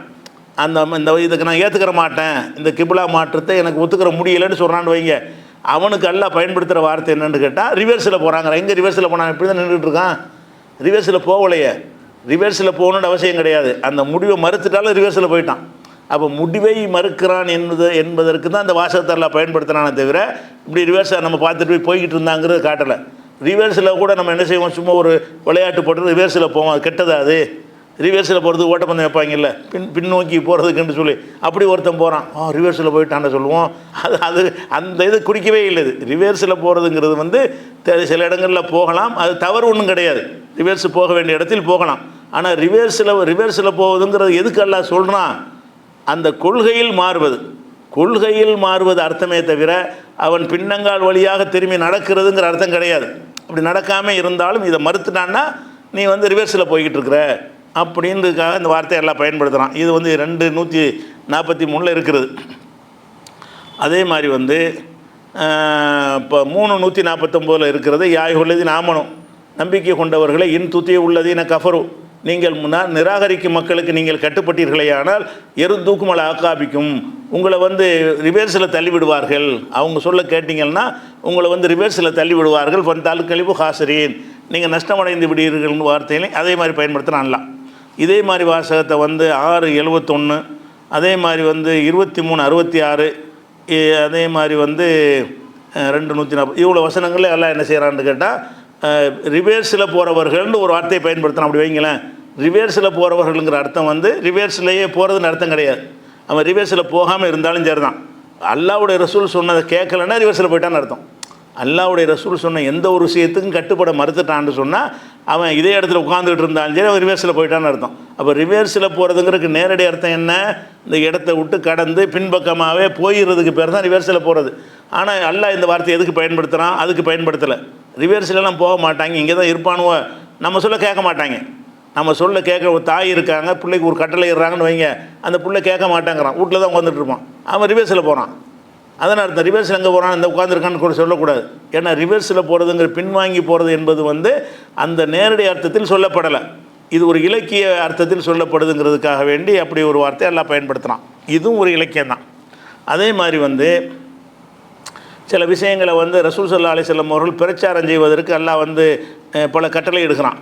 அல்லாஹ்வுடைய மார்க்கத்தை எடுத்து சொல்லு, பிரச்சாரம் பண்ணு, நன்மையை எவு, தீமையை தடுன்னு சொல்லி நேரடி அர்த்தங்களில் உள்ள பல கட்டளைகள் இருக்குது. அதுக்கு நேரடி அர்த்தம் தான். நன்மையை ஏவுண்டா நன்மையை ஏவுன்னு தான் அர்த்தம், தீமையை தடுன்னா தீமையை தடுன்னு தான் அர்த்தம். நீ வந்து பிரச்சாரம் பண்ணுன்னா பிரச்சாரம் பண்ணுன்னு அர்த்தம், தூதுத்துவ செய்தியை மக்களுக்கு கொண்டு செல்லுனா அதான் அர்த்தம், நேரடி அர்த்தம். நேரடி அர்த்தத்தில் பல இடங்களில் பயன்படுத்தினாலும் ஒரு இடத்துல எல்லாம் என்ன செய்கிறான்னு கேட்டால் அந்த பிரச்சாரம் பண்ணுவதற்கு வந்து ஒரு வித்தியாசமான ஒரு சொல்லை பயன்படுத்துகிறான். என்ன சொல்லுன்னு கேட்டால், நம்ம கையில் ஒரு கண்ணாடி கிளாஸ் இருக்குன்றீங்களா, இந்த கண்ணாடி கிளாஸை தூக்கி போட்டு உடைக்கிறது இல்லை, அதுக்கு ஒரு வார்த்தை அரபியில் இருக்குது. கண்ணாடி கிளாஸை போட்டு உடைக்கிறதுன்னு அர்த்தம் இருக்குது. இந்த போட்டு உடைக்கிறதுங்கிற அர்த்தம் தான். இந்த கண்ணாடி கிளாஸை தூக்கி எரிஞ்சான்னு சொன்னால் அந்த கண்ணாடி கிளாஸ் என்ன செய்யும்னா செதறி போய் ஒருத்தனு கையில் குத்தும், ஒருத்தனு காலில் குத்தும், ஒருத்தனு கண்ணில் குத்தும், பலவிதமான விளைவுகளை ஏற்படுத்தும். அதை பற்றிலாம் கவனிக்காமல் நீ பாட்டு போட்டு உடைக்கிறேன்னு சொல்கிறோம்ல, அந்த மாதிரி வார்த்தையெல்லாம் என்ன செய்கிறான்னு கேட்டால் ஃபஸ்தா பிமா தூமர், நபியே உமக்கு கட்டளையிடப்பட்டதை போட்டு உடைப்பீராகங்கிறான். போட்டு உடைப்பீராகங்கிற சொல்ல இங்கே பயன்படுத்தலாம். மற்ற இடங்கள்ல எல்லாம் நன்மை ஏவுவீராக, தீமையை தடுப்பீராக, அறிவுரை சொல்வீராக, போதனை செய்வீராக, தூது செய்தி எத்தி வைப்பீராகன்னு இந்த மாதிரி வார்த்தைகளை பயன்படுத்திட்டு வந்த இறைவன் இந்த 1594 வசனத்தில் வந்து ஒரு வித்தியாசமான சொல்லை பயன்படுத்துகிறான். அந்த வித்தியாசமான சொல் எதுன்னு கேட்டால், ஒரு கண்ணாடி குவளையை தூக்கி போடுறதுக்குள்ளே வார்த்தை அது. ஒரு கண்ணாடி கிளாஸை வந்து தூக்கி வேகமாக போட்டு உடைக்கிறோம்ல, அதுக்குள்ளே வார்த்தை. எல்லாம் என்ன செய்கிறான்டா, உனக்கு இடப்பட்ட கட்டளையை வந்து போட்டு உடைங்கிறான். போட்டு உடைங்கிறதுக்கு என்ன அர்த்தம்னு சொன்னால், நீ இதை சொல்லும் பொழுது இந்த போதனை ஒருத்தனுக்கு பிடிக்காது, ஒருத்தனுக்கு ஆத்திரத்தை தரும், ஒருத்தனுக்கு வெறுப்பை தரும், ஒருத்தன் அதுக்காக உன்னை திட்டுவான், ஒருத்தன் ஏசுவான், ஒருத்தன் உன்னை அடிப்பான், கொல்ல கூட வருவான். அவன் என்ன செய்கிறான் நீ பார்க்காத. இந்த தூக்கி போட்டு உடைக்கிறன்னு அர்த்தம் என்னன்னு கேட்டால், அது யார் யாருக்கு என்ன ஏற்படுது நீ கவனிக்கவே கூடாது. அல்லாஹ்வுடைய மார்க்கத்தை நான் சொல்கிறேன், உனக்கு பிடிச்சாலும் சரி பிடிக்காலும் சரி, அடித்தாலும் சரி உதைச்சாலும் சரி, அதுக்கெலாம் நான் பயப்பட மாட்டேன் அப்படிங்கிற ஒரு அர்த்தத்தை தருவதற்காக எல்லாம் என்ன செய்கிறான்னு கேட்டால், உனக்கு வந்து ஏவப்பட்டதை ஃபஸ்ட் நீ வந்து போட்டு உடைத்து விடு. போட்டு உடைக்கிற வார்த்தை தமிழ்லேயும் சொல்லுவோம், போட்டு உடைச்சிருங்கம்மோ. சில ரகசியங்கள் ஒருத்தர் தெரிஞ்சுட்டு வச்சுருக்கான்னு வைங்களேன், சபையில் விசாரிக்க போட்டு உடைங்க அப்படிம்பாங்க. போட்டு உடைக்கிறேன்னு என்னத்தை போட்டு உடைக்கிறேன்ற அர்த்தம்? போட்டு உடைக்கிற அர்த்தம் கிடையாது. போட்டு உடைக்கிறது என்று சொன்னால் அவனுக்கு தெரிஞ்ச ரகசியங்களை சபையில் வைக்கிறது. அப்போ ரகசியங்களை சபையில் வைக்கிறதுக்கே இந்த வார்த்தையை பயன்படுத்துகிறான்னு சொன்னால், போட்டு உடைக்குதல்ங்கிறது பிளான் பண்ணி செய்கிறதில்ல. பிளான் பண்ணி செஞ்சோம்னு சொன்னால் அது அதுக்குரிய வேலையை கரெக்டாக செய்யும். ஒரு குறி வச்சு அடித்தோன்னு வைங்களேன், அந்த தூணு குறி வச்சா தூணை தான் போய் அடிக்கும். கண்ணா பின்னாண்டு அடித்தா எங்கே போகணும்னு சொல்ல முடியாது. அந்த போட்டு உடைத்தல்ங்கிறது அந்த வார்த்தை தான். போட்டு உடைத்தல்னு சொன்னால் நீ பாட்டுக்கு போடு, எங்கிட்டு போவோம் அங்கிட்டு போவோம் இங்கிட்டு போவோம், எவன் மேலே போடும், அதை பற்றி கவலைப்படாத அப்படிங்கிறதுக்காக வேண்டி இந்த வார்த்தையை சொன்னால், அவள் பிரச்சாரம் செய்யும் பொழுது விளைவுகளை பற்றி நீ சிந்திக்கக்கூடாது. அது என்ன விளைவை ஏற்படுத்தவும் செய்யலாம். அது வந்து ஒவ்வொருத்தனும் ஒவ்வொரு விதமான ரியாக்ஷன் பண்ணுவாங்க, ஒவ்வொருத்தனுக்கு ஒவ்வொரு விதமான பாதிப்பை ஏற்படுத்தும். நீ அதை பற்றி கவலைப்படக்கூடாது. ஏன்னு கேட்டால், போட்டு உடைங்கிறது அடங்கி இருக்குது. உனக்கு என்ன கட்டளை இடப்பட்டுச்சோ அதை அப்படியே போட்டு உடனே என்ன அர்த்தம்? கூட்டாமல் குறைக்காமல் மாற்றாமல் மறைக்காமல் அப்படியே சொன்னீன்னு சொன்னால் அது போட்டு உடைக்கிற மாதிரி. போட்டு உடைச்சா என்னவாகும்? அந்த கருத்துடைய தாக்கம் வந்து பலருக்கு பெரிய கிளியை ஏற்படுத்தும், கோபத்தை ஏற்படுத்தும், கவலை ஏற்படுத்தும், ஆத்திரத்தை ஏற்படுத்தும், அன்பை கூட ஏற்படுத்தும். அதெல்லாம் நீ பார்க்க தேவையில்லை, நீ போட்டு உடைச்சிரு.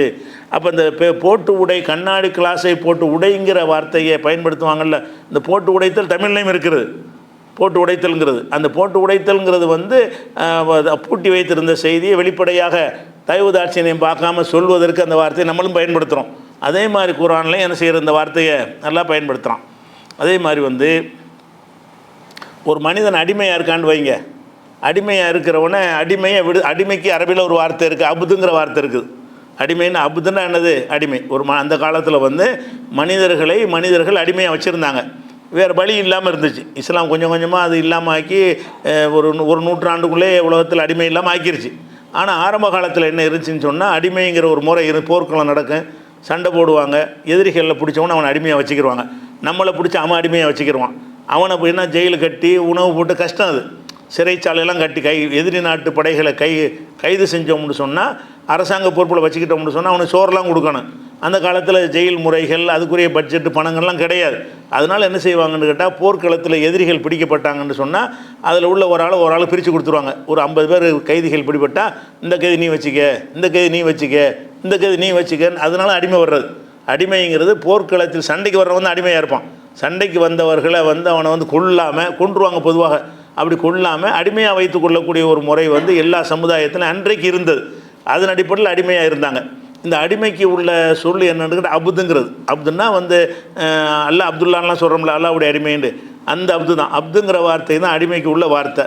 ஆனால் அந்த அடிமைக்கு உள்ள வார்த்தை எல்லாம் என்ன செய்கிறான்னு கேட்டால், அந்த அடிமைங்கிற வார்த்தையை பல இடங்களில் சொன்னால் கூட இந்த இடத்துல என்ன செய்கிறான்னு கேட்டால், பிடரி இருக்குல்ல, ஒருத்தன் அடிமையாக இருந்தான்னு சொன்னால் அவனுடைய பிடரி வந்து என் கையில் இருக்குன்னு அர்த்தம். எனக்கு ஒருத்தன் அடிமையாக இருந்தான்னு சொன்னால் அவனுடைய பிடரி என் கையில் இருக்குது. அந்த குடுமிம்பம்ல தமிழில், அவன் குடுமி நம்ம கையில் இருக்கும்பம்ல, அது குடுமிக்கு பதிலாக என்ன செய்வாங்கன்னு அரபியில் வந்து அவனுடைய பிடரி நம்ம கையில் இருக்குது அப்படிம்பாங்க. பிடரியை பிடிச்சிட்டிங்கன்னு சொன்னால் அவன் தப்பிச்சு போக முடியாது. பிடரியை இறுக்கமாக பிடிச்சிக்கிட்டிங்கன்னு சொன்னால் அவங்க கண்ட்ரோலில் அவன் இருக்கிறான். பிடரி தான் முக்கியமான ஒரு பார்ட்டு. தலையை குனிய வைக்கலாம், நிமித்த வைக்கலாம். அந்த மாதிரி பிடரியில் சங்கிலியை போட்டு கட்டிட்டேன்னு வைங்க, அவன் எங்கிட்டு போக முடியாது. அதனால் இந்த அடிமையாக இருக்கிறவங்களுக்கு அல்லாஹ் என்ன செஞ்சிட்டான்னா பிடரின்னு பேரை வச்சுவிட்டான். பிடரியை விடுதலை செய்கிறான்.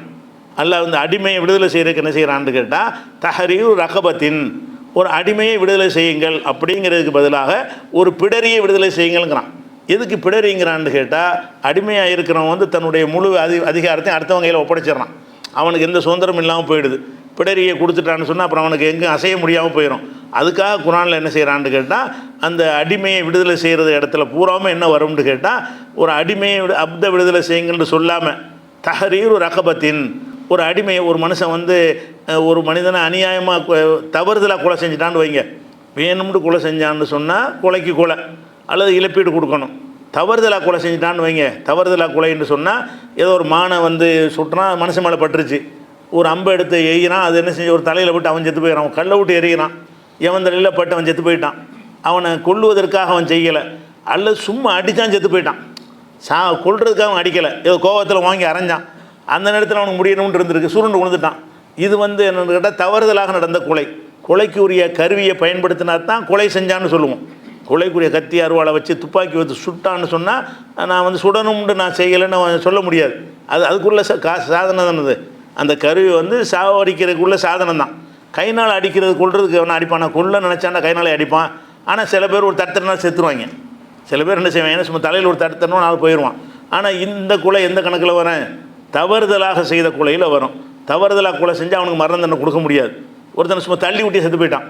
நீங்கள் சாவடிக்கிறதுக்கு செய்யலை, சண்டையில் தள்ளி விடுவோம்ல, தள்ளுமுள்ளு, சண்டையில் தள்ளுமுள்ள இருக்கும் ஒருத்தனை தள்ளி விட்டீங்க, அவன் அப்படி மல்லாக்க மண்டையில் பட்டு பாறையில் தலை விழுந்து செதறி போய் செத்துட்டான்னு வைங்க. இவன் செத்துட்டா கூட இது வந்து தவறுதலாக ஏற்பட்ட கொலைன்னு இஸ்லாம் சொல்லும். அந்த அவன் கொலை செஞ்சான்னு மரண தண்டனை கொடுக்க முடியாது. அதுக்கு என்ன செய்யணும்னு எல்லாம் சொல்கிறான்னு கேட்டால், ஒமன் கத்தல மூமினன் ஹதான், ஒருத்தன் வந்து தவறுதலாக ஒரு மூமினை கொலை செய்து விட்டான் என்று சொன்னால், இப்போ தஹரீரு ரக்கபத்தின் மூமினத்தின், மூமினான ஒரு அடிமையை அவன் விடுதலை செய்ய வேண்டும். ஒரு அடிமையை விடுதலை செய்யணும் அந்த குற்றத்துக்கு பரிகாரமாக. ஒதியத்தும் முசல்லமத்துன் இல அஹ்லிஹி, அந்த கொல்லப்பட்டவனுடைய குடும்பத்தாருக்கு அவனுக்குரிய இழப்பீடு கொடுக்கணும். இழப்பீடு ஒன்றுக்கு மார்க்கத்தை நிர்ணயிச்சிருப்பாங்க.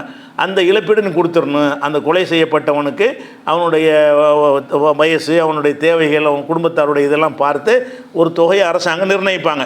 அப்போ என்ன தவறுதலாக கொலை செஞ்சிட்டாங்கன்னா மரண தண்டனை தான் தப்பிச்சுக்கிற முடியும். இழப்பீடு கொடுத்தாகணும். இழப்பீடும் கொடுக்கணும். அல்லாவுக்கு செஞ்ச பாவத்துக்காக வேண்டி ஒரு அடிமையை விடுதலை செய்யணும்னு எல்லாம் சொல்லி காட்டுறான். இந்த அடிமையை விடுதலை செய்வதற்கு எல்லாம் என்ன பயன்படுத்துகிறான்னு கேட்டால், அடிமைன்னு சொல்லாமல் ஒரு பிடரியை வந்து விடுதலை செய்கிறான்.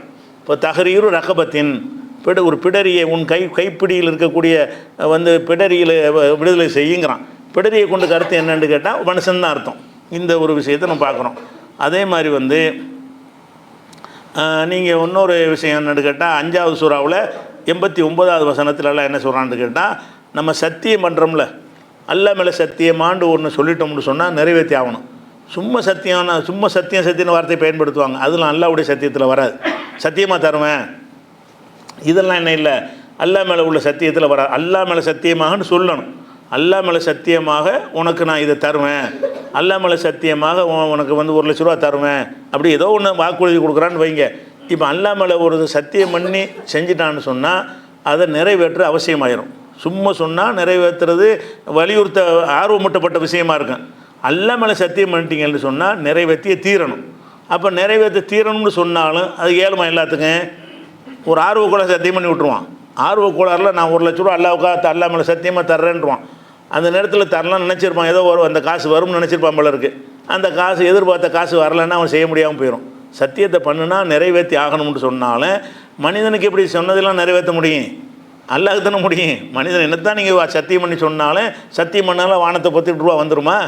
அதுக்குரிய அந்த சோர்ஸ் இருந்து வந்தால் தானே அவனை அதை நிறைவேற்ற முடியும். அப்போ அந்த சத்தியம் பண்ணுறதுங்கிறதுக்கு வந்து செய்ய முடியலைன்னு சொன்னால் அதுக்கு எல்லாம் என்ன செய்கிறான்னா, நீ சத்தியம் செஞ்சுட்டு உனக்கு நிறைவேற்ற முடியலைன்னு சொன்னால் சில பரிகாரம் செய். 1 லட்ச ரூபா நினச்சி ஒரு ஆடை அறுத்து நான் ஏழைகளுக்கு 100 ஆடு இருக்கிறேன்னு ஆர்வக்கோளாறில் சொல்லிடுவான். 100 ஆடு வைத்த வலி தாங்க முடியாதா, யாரெல்லாம் எனக்கு குணமாக்கினால் உனக்கு 100 ஆடு அறுப்பேன்னு சொல்லிவிடுவான். அப்போ 100 ஆடு இருக்கிறது அந்த நேரத்தில் அவனுக்கு பெருசாக தெரியாது, அந்த வேதனை தாங்காமல் சொல்லிவிடுவான். அப்புறம் குணமான பிறகு அந்த 100 ஆடுக்கு எங்கே போகிறது, அப்படி செய்ய முடியாது. 100 ஆடு கிடைக்காது. அந்த மாதிரி சக்திக்கு மீறினதாக இருக்குன்னு வைங்க. அதுக்கெல்லாம் என்ன செய்கிறான்னு கேட்டால், நீ முறிச்சிரு, இறைவா நான் உன்ட்ட சத்தியம் பண்ணினேன், அதை என்னால் செய்ய முடியலை, அதுக்காக வேண்டி நீ சொன்ன பரிகாரத்தை செய்கிறேன். என்ன பரிகாரம்னு சொன்னால் 10 ஏழைக்கு சாப்பாடு கொடுத்துடணும். என்ன சத்தியம் பண்ணாலும் சரி, நீ 1 கோடி ரூபா தர்மம் செய்கிறேன்னு சத்தியம் பண்ணாலும் சரி, ஒரு 100 ஆடை அறுத்து கொடுக்குறேன்னு சத்தியம் பண்ணாலும் சரி, எத்தனை கோடி ரூபாய்க்கு நீங்கள் சத்தியம் பண்ணாலும் சரி தான் அதை நிறைவேற்ற முடியலைன்னு சொன்னால் எல்லாம் என்னால் இயலலை அப்படின்னு சொல்லிவிட்டு அதுக்கு நீ சொன்ன பரிகாரத்தை நான் செஞ்சிடறேன். பரிகாரம் என்னன்னு கேட்டால் இத்தாமு அஷரத்தி மசாக்கின் 10 ஏழைகளுக்கு உணவளிக்க வேண்டும். இன் ஔசத்தி மா துத்தையுமின் அகலிக்கும் உங்களுடைய குடும்பத்தாருக்கு நீங்கள் வழங்குகிற உணவில் நடுத்தர உணவு இருக்குல்ல, விசேஷ நாட்களுடைய உணவு கொடுக்க பிரியாணி கொடுக்கணும் அவசியம் கிடையாது. சாதாரண நாட்களில் நீங்கள் சாப்பிடக்கூடிய உணவு இருக்குல்ல, அந்த உணவுலேருந்து ஒரு 10 ஏழைக்கு வீட்டில் டெய்லி சாப்பிட்ற உணவு, சிறப்பான நாளில் வெள்ளிக்கிழமை சாப்பிட்ற உணவுன்னு தனியாக இருக்குது, ஞாயிற்றுக்கிழமைக்கு விசேஷமாக சாப்பிடுவோம், அது நீங்கள் கொடுக்க தேவையில்லை. சாதாரண உணவு சாப்பிடுவீங்கள்ல, அந்த மாதிரி உணவில் ஒரு 10 ஏழைக்கு நீங்கள் சாப்பாடு கொடுங்க. சாப்பாடுன்னு முட்டையாக வந்தாலும் அந்த 2 வேளை தான், அந்த காலத்தில் 2 வேளை தான் இருந்துச்சு. ஒரு நாள் உணவு தான் கணக்கு. இந்த 3 வேளைக்கு நம்மளாக ஏற்படுத்திக்கிட்டு வைங்களேன். ஒரு 2 வேளை உணவு என்ன செய்யணும், அவனுக்கு கொடுத்துடணும், 10 ஏழைக்கு கொடுக்கணும். இதை கொடுத்துட்டான்னு சொன்னால் அல்ல மேலே சத்தியமாக செஞ்சேன்னு அவன் சொன்னான்ல, அது கேள்வி வராது. அதுக்கு பதிலாக வேறு ஒன்று செஞ்சிட்டான். அல்லது அவ் கிசுவத்துகும், அல்லது 10 ஏழைகளுக்கு உடை கொடுக்கணும். உடைனா ஒரு செட்டு. உடைக்கு என்ன அர்த்தம்னா மேலாடை ஒன்று, கீழாடை ஒன்று, ஒரு சட்டை ஒன்று, ஒரு வேஷ்டி ஒன்று, அல்ல சட்டை ஒன்று, ஒரு பேண்ட் ஒன்று, அந்த மாதிரி மேலாடை ஒன்று, கீழாடை ஒன்றுக்கு பேர் தான் ஒரு உடைன்னு சொல்லுவாங்க. அவ் கிசுவத்துகும், அல்லது அந்த 10 ஏழைகளுக்கு என்ன செய்யணும்னு கேட்டால் உடை கொடுத்துரு. சத்தியம் பண்ணி ஒன்றால் நிறைவேற்ற முடியலைன்னு சொன்னால் 10 ஏழைக்கு உணவு கொடு, அல்லது 10 ஏழைக்கு உடையை கொடுத்துரு. அதுவும் இல்லைன்னு சொன்னால் அவ் தஹரீர் ரகபத்தின், அல்லது ஒரு அடிமையை விடுதலை செய்யி. அடிமைக்கு ரகபத்துங்க, அதான் ரகபத்துக்கு தான் உழவுன்னு சொல்லிக்கிட்டு இருக்கிறோம். ஒரு அடிமையை விடுதலை செய்யுங்கிறான். அடிமைக்கு என்ன செய்கிறான், அடிமைங்கிற வார்த்தையை போடாமல் ஒரு பிடரியை விடுதலை செய்யி அப்படின்னு சொல்கிறான். பிடரி தான் மனிதனுடைய பிரதானமான பகுதி. இங்கே தானே எல்லா கனெக்ஷனும் இருக்குது. மனிதனுடைய பிடரியில் தான் எல்லா கனெக்ஷனும் இருக்குது. உடம்புக்குரிய எத்தனை கட்டளைகளும் இந்த பிடரி வழியாக தான் வந்துக்கிட்டு இருக்குது. அதில் தான் எல்லா ஜங்ஷனே அங்கே தான் இருக்குது. மெயின் டிரான்ஸ்ஃபர்மங்களில் அது எல்லாமே அந்த பிடரியில் தான் இருக்குது. அதனால அல்லாஹ் என்ன செய்கிறான்னா ஒரு மனுஷனையே பிடரி தான் பிரதானங்கிற காரணத்தினால அவனை விடுதலை செய்கிறதுன்னு சொல்கிறான். நான் 3 பரிகாரமாச்சு. அடிமை விடுதலை செய்கிறதுக்கு இருந்தால் தானே செய்வான். அவனுக்கு போர்க்களத்தை தான் கொடுத்துருந்தா தான் அடிமை இருப்பாங்க. அடிமை இல்லாட்டி என்ன செய்வான், அதில் காசு கொடுத்தாட்டே வாங்கி செய்யணும், அது பெரிய தொகையாக போயிடும். அதுக்கு இருந்தால் கூட வாங்கி கொடுத்துட்டு போயிடுவான். அடிமை விடுதலை செய்ய இயலன்னு சொன்னால் இப்போ மல்லம் எஜிது, யாருக்கு அது இயலவில்லையோ கிடைக்கவில்லையோ இப்போ சியாமு சலாசத்தி ஐயாமின், ஒரு 3 நோன்பு வச்சிரு. 10 ஏழைக்கு உணவு, 10 ஏழைக்கு உடை, அது முடியலைன்னா ஒரு அடிமை விடுதலை செய்ய. இது 3மே முடியலைன்னு சொன்னால் 3 நோம்புங்கிறது காசு சம்மந்தப்பட்டது இல்லையில, இந்த 3 பணம் சம்மந்தப்பட்டது. வசதி உள்ளவங்களுக்கு முடியும். ஒரு வேளை சோத்துக்கு வழி இல்லாமல் 10 பேருக்கு இப்படி சாப்பாடு கொடுப்பான்னு உள்ளவனா இருப்பான். இந்த காலத்தில் கிடையாது, அந்த காலத்தில் இருந்தாங்க. இந்த காலத்தில் பசியாக உள்ளவங்க எவனுமே கிடையாது. பணம் நல்லா பெருத்து போயிடுச்சுன்னு வைங்களேன். ஏழைங்கிறதுக்கு இன்றைக்கி ஏழையுடைய கணக்கு தான் அன்றைக்கி உள்ள பணக்காரன். அந்த காலத்தில் நினைஞ்சாங்கன்னா 3 நாள் 4 நாளைக்கெல்லாம் சாப்பாடு இல்லாமல் இருப்பாங்க. நாங்களே ஒரு 50-100 வருஷத்துக்கு முன்னாடி நம்மளே 50 வருஷம் இந்த தமிழ்நாட்டில் பார்த்துருக்குறோம். சாப்பாடு 3 நாளைக்கு ஒருக்கா சாப்பிடுவாங்க. அந்த மாதிரிலாம் இருந்துச்சு ஒரு காலம். இன்றைக்கி அது இல்லை. அப்போ என்ன செய்கிறாங்கன்னு கேட்டால், இது ஏழைகளாக இருந்தாங்கன்னு சொன்னால் அவன் என்ன செய்வான், இந்த 3 செய்ய முடியலையா 3 நோன்பு வச்சுட்டு போ. அப்போ 3 அந்த 4 பரிகாரம் நல்லா சொல்கிறாங்களே, இந்த 4 பரிகாரத்தில் ஒரு பரிகாரம் என்னென்னு கேட்டால் அடிமை விடுதலை செய்வது. அதுக்கெல்லாம் பயன்படுத்துகிற வார்த்தை என்னென்னு கேட்டால் ரகபத்து, தஹரீர் ரகபத்துங்கிறான்.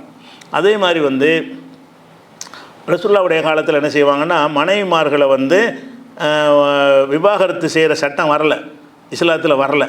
விவாகரத்து சட்டம் வர்றதுக்கு முன்னாடி அந்த அறியாமை காலத்து மக்கள் எப்படி மனைவி விவாகரத்து செய்வாங்கன்னு கேட்டால், அவளை நீ இன்று முதல் என் தாயை போல் ஆகிவிட்டாய். தாயோட சேர முடியாதுல்ல, தாயின்னு சொல்லிட்டோம்னா என்னவாயிரம், குடும்ப வாழ்க்கையில் ஈடுபட முடியாதுல்ல, பெத்த தாய்மார் ஆக்கிடுறது. சும்மா தாய் மேலே என் தாயுடைய குணம் இருக்குது, தாய் அப்படிங்கிறதில்ல, என் தாயுடைய தோற்றத்தில் இருக்காங்கிறது இது முகபத்தில் சொல்கிறது. இவங்க வெறுப்பில் சொல்லுவாங்க. வெறுப்பில் என்ன செய்வாங்கன்னு கேட்டால், என் தாயுடைய போல நான் உன்னை ஆக்கிவிட்டேன் அப்படின்னு சொல்லுவாங்க. இதுக்கு பேர் லிகார். என் தாயுடைய முதுகை போல் உன் முதுகை ஆக்கிவிட்டேன்னு சொல்கிற வழக்கம் வச்சுருந்தாங்க. அதுக்கு தான் லிகார்னு முதுகுங்கிறதுக்கு பேர் வந்திருக்கு. அப்போ மனைவிமார்கள் என்ன செய்வாங்கன்னு கேட்டால் இந்த மாதிரி சொல்லிவிடுவாங்க. தலாக்கெலாம் வராத சட்டம், தலாக்கு சட்டம் வராத காலத்தில் இவன் கணவன் மனைவிக்கு பிரச்சனை வந்துச்சுன்னா விவாகரத்து பண்ணலாங்கிறதுக்கு அந்த மெத்தட்லாம் அருளப்படுவதற்கு முன்னாடி என்ன இருந்துச்சுன்னு சொன்னால், ஜாகிலியா காலத்தில் இந்த நடைமுறை இருந்துச்சு. இஸ்லாம் அதை ஏற்றுக்கிருச்சு. ஜாகிலியா காலத்தில் என்ன செய்வாங்கன்னா, மனைவியை விவாகரத்து பண்ணுறதா இருந்தால் இன்று முதல் உன்னை தாயை போல் ஆக்கிவிட்டேன்றாங்க. தாயை போல் ஆக்கிட்டேன்னா கணவனும் இல்லை மனைவியும் இல்லை, பிரிஞ்சாச்சுன்னு அர்த்தம். செஞ்சுட்டு என்ன செய்வாங்கன்னு கேட்டால், ஆஹா தெரியாமல் செஞ்சிட்டோமே, அவசரத்தில் சொல்லிவிட்டோமே என்ன செய்வாங்கன்னா உணர்ந்து சேர்ந்துக்கிறப்பாங்க. அதை பற்றி எல்லாம் சொல்கிறான். இது இப்போ லிகாரெலாம் கிடையாது, இப்போ தலாக்கு வந்துருச்சு. இப்போ இந்த மாதிரி தாயை போகணுன்னு சொல்கிற சட்டம் வந்து தலாக்குங்கிற சட்டம் வருவதற்கு முன்னாடி அந்த ஜாகிலியா காலத்தில் இருந்தது. அதை வந்து இஸ்லாம் வந்து தடுக்காமல் இருந்துச்சு. முஸ்லீம்கள் அந்த மாதிரி நினைஞ்சாங்க, செஞ்சுக்கிட்டு இருந்தாங்க. மனைவியை பிடிக்கலன்னு பிரியறதுக்கு ஒரு வழி இருக்கணும்ல. அல்லாட்டிருந்து தலாக்குங்கிற வழி வருவதற்கு முன்னாடி இந்த வழிமுறையில் என்ன செஞ்சாங்க, பிரிஞ்சுக்கிட்டு இருந்தாங்க. அதை சொல்லும்போது எல்லாம் என்ன செய்கிறான்னு கேட்டால், நீங்கள் வந்து அந்த மனைவிமார்கிட்ட வந்து இந்த தாயை போலன்னு சொல்லி அவளை வந்து நீங்கள் பிரிச்சுட்டீங்கன்னு சொல்லிவிட்டு நீங்கள் சேர விரும்புனீங்கன்னு சொன்னால் தாராளமாக சேர்ந்துக்கிறங்க. ஆனால் அதுக்கு வந்து நீங்கள் ஒரு அடிமை விடுதலை செய்யணும். எதுக்கு முன்னாடி? அந்த பெண்ணை தொடுவதற்கு முன்னாடி விடுதலை செஞ்சிடணுங்கிறான்ல. உள்ளதீன யுலாஹிருன மின் நிசாயிகம், தங்கள் மனைவியரை தாயாரை போல யார் ஆக்கிவிட்டார்களோ, அதாவது விவாகரத்து செய்து விட்டார்களோ, செய்துவிட்டு அந்த காலத்து முறைப்படி விவாகரத்து செய்தார்களோ, சும்மா யாவதூன லிமா காலு, பிறகு தங்கள் சொன்னதை திரும்ப பெற்றுக்கொள்கிறார்களோ, நான் தெரியாமல் சொல்லிட்டேன், எங்கள் அம்மாவை போலன்னு உன்னை நான் சொல்லியிருக்கக்கூடாது, தப்பாக சொல்லிட்டேன் அப்படின்னு வாபஸ் வாங்கிட்டாங்கன்னு சொன்னால், இப்போ தஹரீர் ரகபத்தின், ஒரு அடிமையை விடுதலை செய்ய வேண்டும். மின் கபலி அங்கேத்த மாசா, ரெண்டு பேரும் தொடுவதற்கு முன்னாடியே, தொடக்கூட கூடாது. எப்போ அம்மானு சொல்லிட்டு அவள் விவாகரத்து ஆகிப்போச்சு, அவளை தொடுவதாக இருந்தால் ஒரு அடிமையை விடுதலை செஞ்சுட்டு தான் தொடணும் அப்படின்னு நல்லா சொல்லும் பொழுது, இப்போலாம் அது கிடையாது. இப்போ நமக்கு இப்படி இந்த காலத்தோடு செஞ்ச அடிமைக்கு இங்கே வரும்னு கேட்கக்கூடாது. ஏன்னா அடிமை மட்டும்தாங்க சொல்லப்பட்டிருக்கிறது, வேறு பரிகாரம் சொல்லப்படல. அந்த சத்தியத்துக்கு 4 பரிகாரம் வந்துச்சுல, அப்படிலாம் இதில் வரல. அடிமை விடுதலை செய்ய மட்டும்தான் வருது. அது வந்து நமக்கு இன்னைக்கு குழம்பு தேவையில்லை. இப்போ இந்த சட்டம் கிடையாது. அந்த அடிமையை விடுதலை செய்யணும்னு அது மட்டும் சொன்ன காலத்தில் வந்து அடிமைகள் இருந்தாங்க. இப்போ என்னன்னு கேட்டால், அந்த தலாக்கு முறையெல்லாம் நீங்கள் பிரியணும். தலாக்கு முறையிலையோ குலா முறையில் தான் இஸ்லாம் சொந்த வழிகாட்டில் தான் நீங்கள் பிரியணுமே தவிர, அம்மாவை போலலாம் சொல்லிட்டுலாம் என்ன செய்யக்கூடாது, இப்போ பிரிய முடியாது. அந்த மாதிரி அடிப்படையில் வச்சுக்கிட்டு எல்லாம் என்ன செய்யறான்னு கேட்டால், இப்போ தஹரீர் ரகபத்தின், ஒரு அடிமையை நீங்கள் விடுதலை செய்ய வேண்டும். மின் கபலி அங்கேத்த மாசா, ரெண்டு பேரும் ஒருவர் தொடுவதற்கு முன்னாடி, தொடுவதை கொண்டு கருத்து தாம்பத்தியம் தான். நேற்று சொல்லிட்டோம்ல, தொடுறது, பெண்ணோட தொடுறதுன்னு வந்துட்டாலே என்ன அர்த்தம்? தொடுறது அர்த்தம் கிடையாது, குடும்ப வாழ்க்கையில் ஈடுபடுறதுங்கிற அர்த்தத்துக்கு தான் அதை பயன்படுத்துவாங்க. நேற்றைய இதில் இதே வார்த்தைக்கு விளக்கம் சொல்லியிருக்கிறோம். அப்போ மின் கபலி அங்கேத்த மாசா, ரெண்டு பேரும் ஒருத்தர் தீண்டுவதற்கு முன்னாடி, அதாவது தாம்பத்தியத்தில் ஈடுபடுவதற்கு முன்னாடி அடிமை விடுதலை செஞ்சுட்டு தானே சேரணும் அப்படின்னு ஒரு சட்டம் இருந்துச்சு, முந்தி இருந்த ஒரு சட்டம். இதில் என்ன செய்யறான்னு கேட்டால், அடிமையை விடுதலை செய்வதற்கு வந்து இந்த ரகபத்துங்கிற வார்த்தையை பயன்படுத்தினா, இது 58:3 வசனத்தில் இருக்குது. அதே மாதிரி வந்து ஒரு மனிதன் வந்து மறுமைக்கு போகிறாருந்தா கணவாயை கடக்கணும். அதாவது சொர்க்கத்துக்கு செல்வதாக இருந்தால், சொர்க்கத்துக்கு நமக்கு மத்தியில் ஒரு கணவாய், ஒரு பள்ளத்தாக்கு இருக்குது. அந்த பள்ளத்தாக்கை நீ கடந்தால் தான் என்ன செய்ய முடியும், சொர்க்கத்துக்கு போக முடியுங்கிறான்ல. நீ வந்து சொர்க்கத்துக்கு போகிறதா இருந்தால் இப்படி நேரடியாக பாதையெல்லாம் கிடையாது. ஒரு பள்ளத்தில் இறங்கி பள்ளத்தை தாண்டி தான் என்ன செய்யணும், அங்கே சொர்க்கத்துக்கு போகிற மாதிரி எல்லாம் அமைச்சிருக்காங்க. உதாரணமாக சொல்லி காட்டுறான். நீங்கள் வந்து சொர்க்கத்துக்கு போகிறதா இருந்தால் கணவாயை கடக்கணும். கணவாயை கடக்கணும்னா என்னங்கிறான். அவனை அல்லாஹ் கேள்வி கேட்குறான். ஒமா அதராக மல் அக்கபா, கனவாண்டா என்னென்னு தெரியுமா? ஃபக்கூர் அக்கபத்தின், ஒரு அடிமை விடுதலை செய்கிறது தான். ஒரு அடிமை விடுதலை செஞ்சால் சொர்க்கத்துக்கு போக முடியும். சொர்க்கத்துக்கு நீங்கள் போக ஆசைப்பட்டீங்கன்னு சொன்னால், அடிமைங்கிறது ஒழிக்கிறதுக்காக எல்லாம் செய்கிறான். சொர்க்கத்துக்கு போக விரும்புகிறவர்கள் என்ன செய்யணும், அவன் ஏதோ சந்தர்ப்பத்தில் அடிமையாகி போயிட்டான், அவனை காசு கொடுத்து வாங்கி விடுதலை செஞ்சுட்டு போங்க. அதில் உங்களுக்கே சொந்த அடிமையாக இருந்தான்னு சொன்னால் அவனை வந்து சுதந்திரமாக விட்டுருங்க அப்படின்னு சொல்கிறான். அப்போ ஃபக்கூர் அக்கபத்தின், ஒரு அடிமையை விடுதலை செய்கிறது. அவ்விதா அமுன் ஃபி யோமின் தி மசகபத்தின், கஷ்டமான நாளில் ஒரு ஏழைகளுக்கு உணவளிப்பது. எத்தீமுக்கு உணவளிக்கிறது. மக்கரபத்தின், நெருக்கமான எத்தீமுக்கு உணவளிப்பது. மிஸ்கீனன், ஒரு ஏழைக்கு உணவளியுங்கள், ஏதாவது ஒன்று செய்யுங்க. இதுதான் கணவாயை கிடக்கிறது. சொர்க்கத்துக்கு செல்வதாக இருந்தால் அடிமை விடுதலை செய்யுங்க, எத்தீமுக்கு சாப்பாடை போடுங்க, மிஸ்கின் சாப்பாடை போடுங்க. பொருளாதார ரீதியாக சில உதவிகளை செஞ்சு தான் நீங்கள் சொர்க்கத்துக்கு போக முடியும். வெறும் தொழுகை நோம்பில் போக முடியாது. தொழுகை நோம்பு மட்டும் போது நினைக்காதீங்க. காசை வச்சு சில என்ன செய்யணும், நீங்கள் சில காரியங்களை செய்யணும். என்ன காரியம் செய்யணும்? ஒரு அடிமையை விடுதலை செய்யணும். இந்த காலத்தில் இல்லை. அது இல்லைன்னா இது ஒரு அனாதைக்கு சாப்பாடை கொடுங்க. அப்போ நம்ம சாப்பாடுக்கு வாழ்க்கையில் ஏதாவது செஞ்சுருக்கோமா, வாரத்தில் ஒரு நாளைக்கு அனாதைக்கு சாப்பாடு கொடுப்போம், 10 நாளைக்கு ஒருக்கா ஏழைக்கு சாப்பாடு கொடுப்போங்கிற தன்மையெல்லாம் நம்மள்கிட்ட இருந்தால் தான் நம்ம அந்த கனவாயை கடக்க முடியும். சொர்க்கத்துக்கு செல்வதற்கு அந்த கொடுத்தல் என்பது அப்படி சொல்கிறாங்க. இத்த குன்னார உழவு பிசிக்கு தம்ரா, ஒரு பேரிச்சம்பள துண்டை தர்மம் செய்தாவது நரகத்தில் தப்பித்து கொள்ளுங்கள். நரகத்தில் தப்பிக்கிறது வந்து வெறும் இபாதத்துகளால் மட்டும் தப்பிக்க முடியாது. இருக்கிற பொருளாதாரத்தில் கொஞ்சம் செலவழிக்கணும். அந்த மாதிரி தான தர்மங்கள் கொஞ்சமாவது செய்யணும் அப்படிங்கன்னு சொல்கிறதுக்கு இதை சொல்லி காட்டுறான். அது நமக்கு தேவை என்னென்னு கேட்டால், அந்த கணவாய்க்கு எல்லாம் என்ன செய்கிறான்னா, ஃபக்கூர் அக்கபத்தின், ஒரு அடிமையை விடுதலை செய்கிறதுக்கு பதிலாக ஒரு பிடரியை கழுத்தை விடுதலை செய்கிறது அப்படிங்கிற மாதிரி சொல்கிறான். இதெல்லாம் ஒரு இலக்கியம் தான். அந்த சொல்லப்பட்ட வார்த்தை வந்து பிடரி, அதனுடைய கருத்து வந்து அடிமை. சொன்ன வார்த்தைக்கு அர்த்தத்தை நாடலையில் சொன்ன வார்த்தைக்கு அதே அர்த்தம் செஞ்சால் அது வந்து நேரடி அர்த்தமாயிரும். அந்த அர்த்தத்தை விட்டுட்டு வேறு அர்த்தத்துக்கு நம்ம மாறணும்னு சொன்னால் அதுக்கு பேர் தான் இலக்கியம்ங்கிறது. அந்த மாதிரி உள்ள விஷயத்தில் இருக்குது. அதே மாதிரி வந்து சில விஷயங்களை வந்து சவாலுக்காக என்ன செய்வாங்கன்னா செய்யும்பாங்க. செய்யின்னு சொன்னால் என்ன அர்த்தம்? இதை செய்யின்னு சொன்னால் செய்ய சொல்கிறோன்னு தானே அர்த்தம். அதை எடுன்னா எடுக்க சொல்கிறோன்னு அர்த்தம். புடின்னா பிடிக்க சொல்கிறோன்னு அர்த்தம். கொடுன்னா கொடுக்க சொல்கிறேன்னு அர்த்தம். அந்த மாதிரி தான் அந்த வார்த்தைக்கு நேரடி அர்த்தம் இருக்கிறது. சில நேரத்தில் என்ன செய்வோம்னு கேட்டால் அதை ஒரு சேலஞ்சுக்காக சொல்லுவோம். முடிஞ்ச அட்ரா பார்ப்போம்னு அடிக்க கூப்பிட்றோன்னு அர்த்தம். அடிக்க முடியாதுன்னு அர்த்தம். அடிடா பார்ப்போம்னு நம்ம சொல்கிறோம். அதில் வார்த்தைக்கு அர்த்தம் என்ன? அடின்னு அர்த்தம். ஆனால் என்ன கருத்தில் சொல்கிறோம்? நீ அடிச்சிருவியா? அதுக்கு தான் சொல்கிறோம். அடிடா பார்ப்போம்டா என்ன அர்த்தம்? அடிக்கிறது கூப்பிட்றான் போல இருக்குது, அனுமதிக்கிறான், போய் அடிச்சிருவோன்னு சொல்ல முடியுமா? அடிச்சுன்னா தொலைச்சி போடுவோம், அதான் அர்த்தம். அடிடா பார்ப்போம்னா அந்த வார்த்தையை பயன்படுத்துகிறீங்கல்ல, அந்த மாதிரியாக இந்த ஒரு கட்டளை சொல் வரும். அந்த கட்டளை சொல்லுக்கு அந்த கட்டளை சொல்ல அர்த்தம் இருக்காது. அது சேலஞ்சு பண்ணுறதுக்கு சொல்லுவாங்க. ஒரு சில உத்தரவு போடக்கூடிய அந்த வார்த்தைகளை வந்து அந்த உத்தரவுங்கிற அர்த்தத்தில் இல்லாமல் சவால் விடுகிற அர்த்தத்தில் சொல்லுவாங்க. அதுக்கு உதாரணம் சொல்வதாக இருந்தால் மூசா நபி காலத்தில் உள்ள ஒரு சம்பவம். மூசா நபி காலத்தில் அவங்க போய் ஃபிரௌன்கிட்ட போய் அல்லாஹ்வுடைய தூதருங்கிறாங்க. அதுக்கு ஆதாரமாக சில அற்புதங்களை செஞ்சு காட்டுறாங்க. ஃபிரௌன் என்ன பண்ணுறான்னு கேட்டால், இது என்ன பெரிய அற்புதம், நான் எங்கள்கிட்ட நிறைய மந்திரவாதி இருக்கிறாங்களே, அவங்க செய்வாங்கன்னு சொல்கிறாரு. போட்டி வச்சுக்கிறோமான்னு கேட்குறான். வச்சுக்கிறோன்றாரு. அப்போ மந்திரவாதிகள்லாம் கூப்பிட்றாங்க. மூசா நபியும் போயிடுறாரு. மூசா நபிலாம் போன பிறகு என்ன செய்கிறாங்கன்னு கேட்டால், அவங்க சில வித்தைகளை போடுறாங்க. மூசா நபி அல்லாஹ்வுடைய அற்புதத்தை போடுறாரு. அவங்க செஞ்சது சூழ்ச்சி, தந்திரம். மூசா நபி வந்து நெசமாக அந்த கைத்தறியை போட்டார், பாம்பா மாறுது. வாங்கி அவங்க வித்தையெல்லாம் முழுங்கிருச்சு. முழுங்கினவுடனே அந்த மந்திரவாதிகள் என்ன பண்ணுறாங்கன்னு கேட்டால், அவங்க உண்மை வழங்கிட்டாங்க. இது வந்து நம்ம செஞ்ச வேலை இல்லை, இது நம்ம செட்டிங் பண்ணி செஞ்சோம். இவர் நெசமாக கைத்தறியை பாம்பாக்கிட்டார்னு கேட்டால், இவர் கண்டிப்பாக இவர் மனித சக்தியில் செய்யலை, படைத்த இறைவனுடைய சக்தியெலாம் செய்கிறான்னு விளங்கிட்டு என்ன செஞ்சாங்கன்னு கேட்டால், அந்த மந்திரவாதிகள்லாம் ஆமன்னா பி ரப்பி மூசா ஹாரூன், மூசா ஹாரூனுடைய இறைவனை நாங்கள் ஏற்றுக்கொண்டோன்ட்டாங்க. அந்த ஃபிரௌன் சபையில் வச்ச தோற்று போன உடனே நினச்சிட்டாங்க, இது வந்து இது வித்தை கிடையாது, மூசா நபி செஞ்சது வித்தை கிடையாது, இறைவனுடைய அற்புதம் இது. இதை வந்து எந்த டெஸ்ட்டில் வச்சாலும் அது நிற்கும். இதெல்லாம் சோதிச்சு பார்த்தா தெரிஞ்சு போயிடும். ஒரு கைத்தை முறுக்கி போட்டு எண்ணெயை தடவி போட்டோன்னு வெயில் போட்டோன்னு நெளிகிற மாதிரி இருக்கும். கடைசியில் பிடிச்சி பார்த்தா அது பாம்பாக இருக்காது, கண்ணுக்கு பார்த்தா பாம்பு மாதிரி தெரியும். இப்படி சில வேலைகளை வந்து தந்திர வேலைகளை செஞ்சு அவங்க செஞ்சாங்க. அதே மாதிரி இவர் செஞ்சுருந்தாருன்னா நம்பியிருக்க மாட்டாங்க. இவர் என்ன செய்கிறாரு? நெசமாவே கைத்தடியை போடுறாரு. அவ்வளோ பாம்பையும் முழுங்கிருச்சு. அவ்வளோ பிரம்மாண்டமான வித்தையை செஞ்சு காட்டுருச்சு. அப்போ என்ன செய்கிறான்னு கேட்டால், ஃபிரௌன்கிட்ட வந்து சொல்லிடுறாங்க, ஆமன்னா பி ரப்பி மூசா ஹாரூன்னு சொல்லி. அவன் என்ன செய்கிறான்னு கேட்டால், அவங்கள மிரட்டுறான். நான் அனுமதிக்கு முன்னாடி ஈமான் கொண்டுருவியா? ஆமன் துலகோ கபுலான் ஆதம் விளக்கும். நான் உங்களுக்கு அனுமதி தருவதற்கு முன்னாடி எப்படி நம்புனீங்க? என்கிட்ட பர்மிஷன் வாங்கினியாங்கிறான்.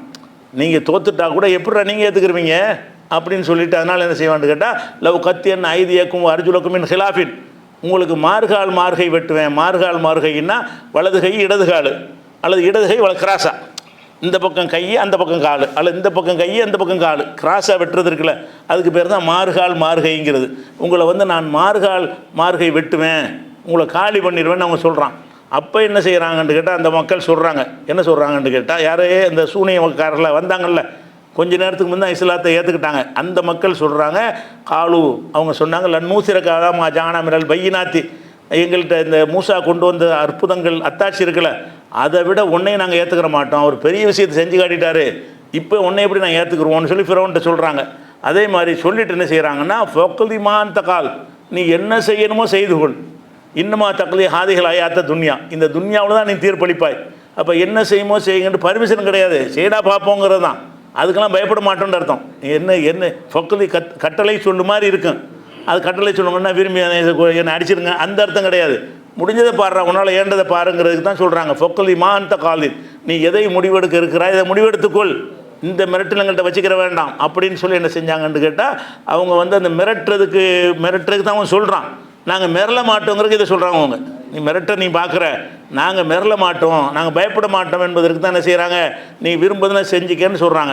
இது 20வது சூறாவில் 72வது வசனத்தில் இருக்குது. இப்படி ஒரு விஷயத்தை வந்து கட்டளை மாதிரி நம்ம சொல்லுவோம், அது எல்லா மொழியிலையும் இருக்கிறது. அந்த அர்த்தம் வந்து கட்டளை கிடையாது, அதை வந்து செய்ய இயலாது. உதாரணமாக அந்த குரானில் உங்களுக்கு சந்தேகம் இருந்துச்சுன்னு சொன்னால், இதே மாதிரி ஒரு குரானை கொண்டு வாங்கங்கிறான். கொண்டு வாங்கின கட்டளையா இது? எல்லோரும் முயற்சி பண்ணி கொண்டு வாங்க அப்படின்னு காத்துக்கிட்டு இருப்பானா? கொண்டு வர இயலாதுன்னு அர்த்தம். குரான் மாதிரி வேறு குரான் கொண்டு வா நல்லா சொல்கிறான்ல, அதுவும் கட்டளை தான். அப்போ கட்டளைன்னா இவங்களாம் செஞ்சுருவாங்கன்னு அர்த்தமா? இல்லை. கொண்டு வாடா என்ன அர்த்தம்னா, கொண்டு வர இயலாது, கொண்டு வாடா பார்ப்போம்னு சேர்த்துக்கணும். கொண்டு வான்னு சொல்லுவதை விட கொண்டு வாடா பார்ப்போம்டான்னு அர்த்தம், உன்னால் செய்ய இயலாதுன்னு அர்த்தம். இப்போ செய்ய இயலாத விஷயத்துக்கு என்ன செய்வாங்கன்னா கொண்டு வாங்குகிற வார்த்தையை பயன்படுத்துவாங்க. இந்த மாதிரியான இலக்கிய சொற்களும் குர்ஆனில் வந்து நிறைய கட்டளை வடிவத்தில் இருக்கும்.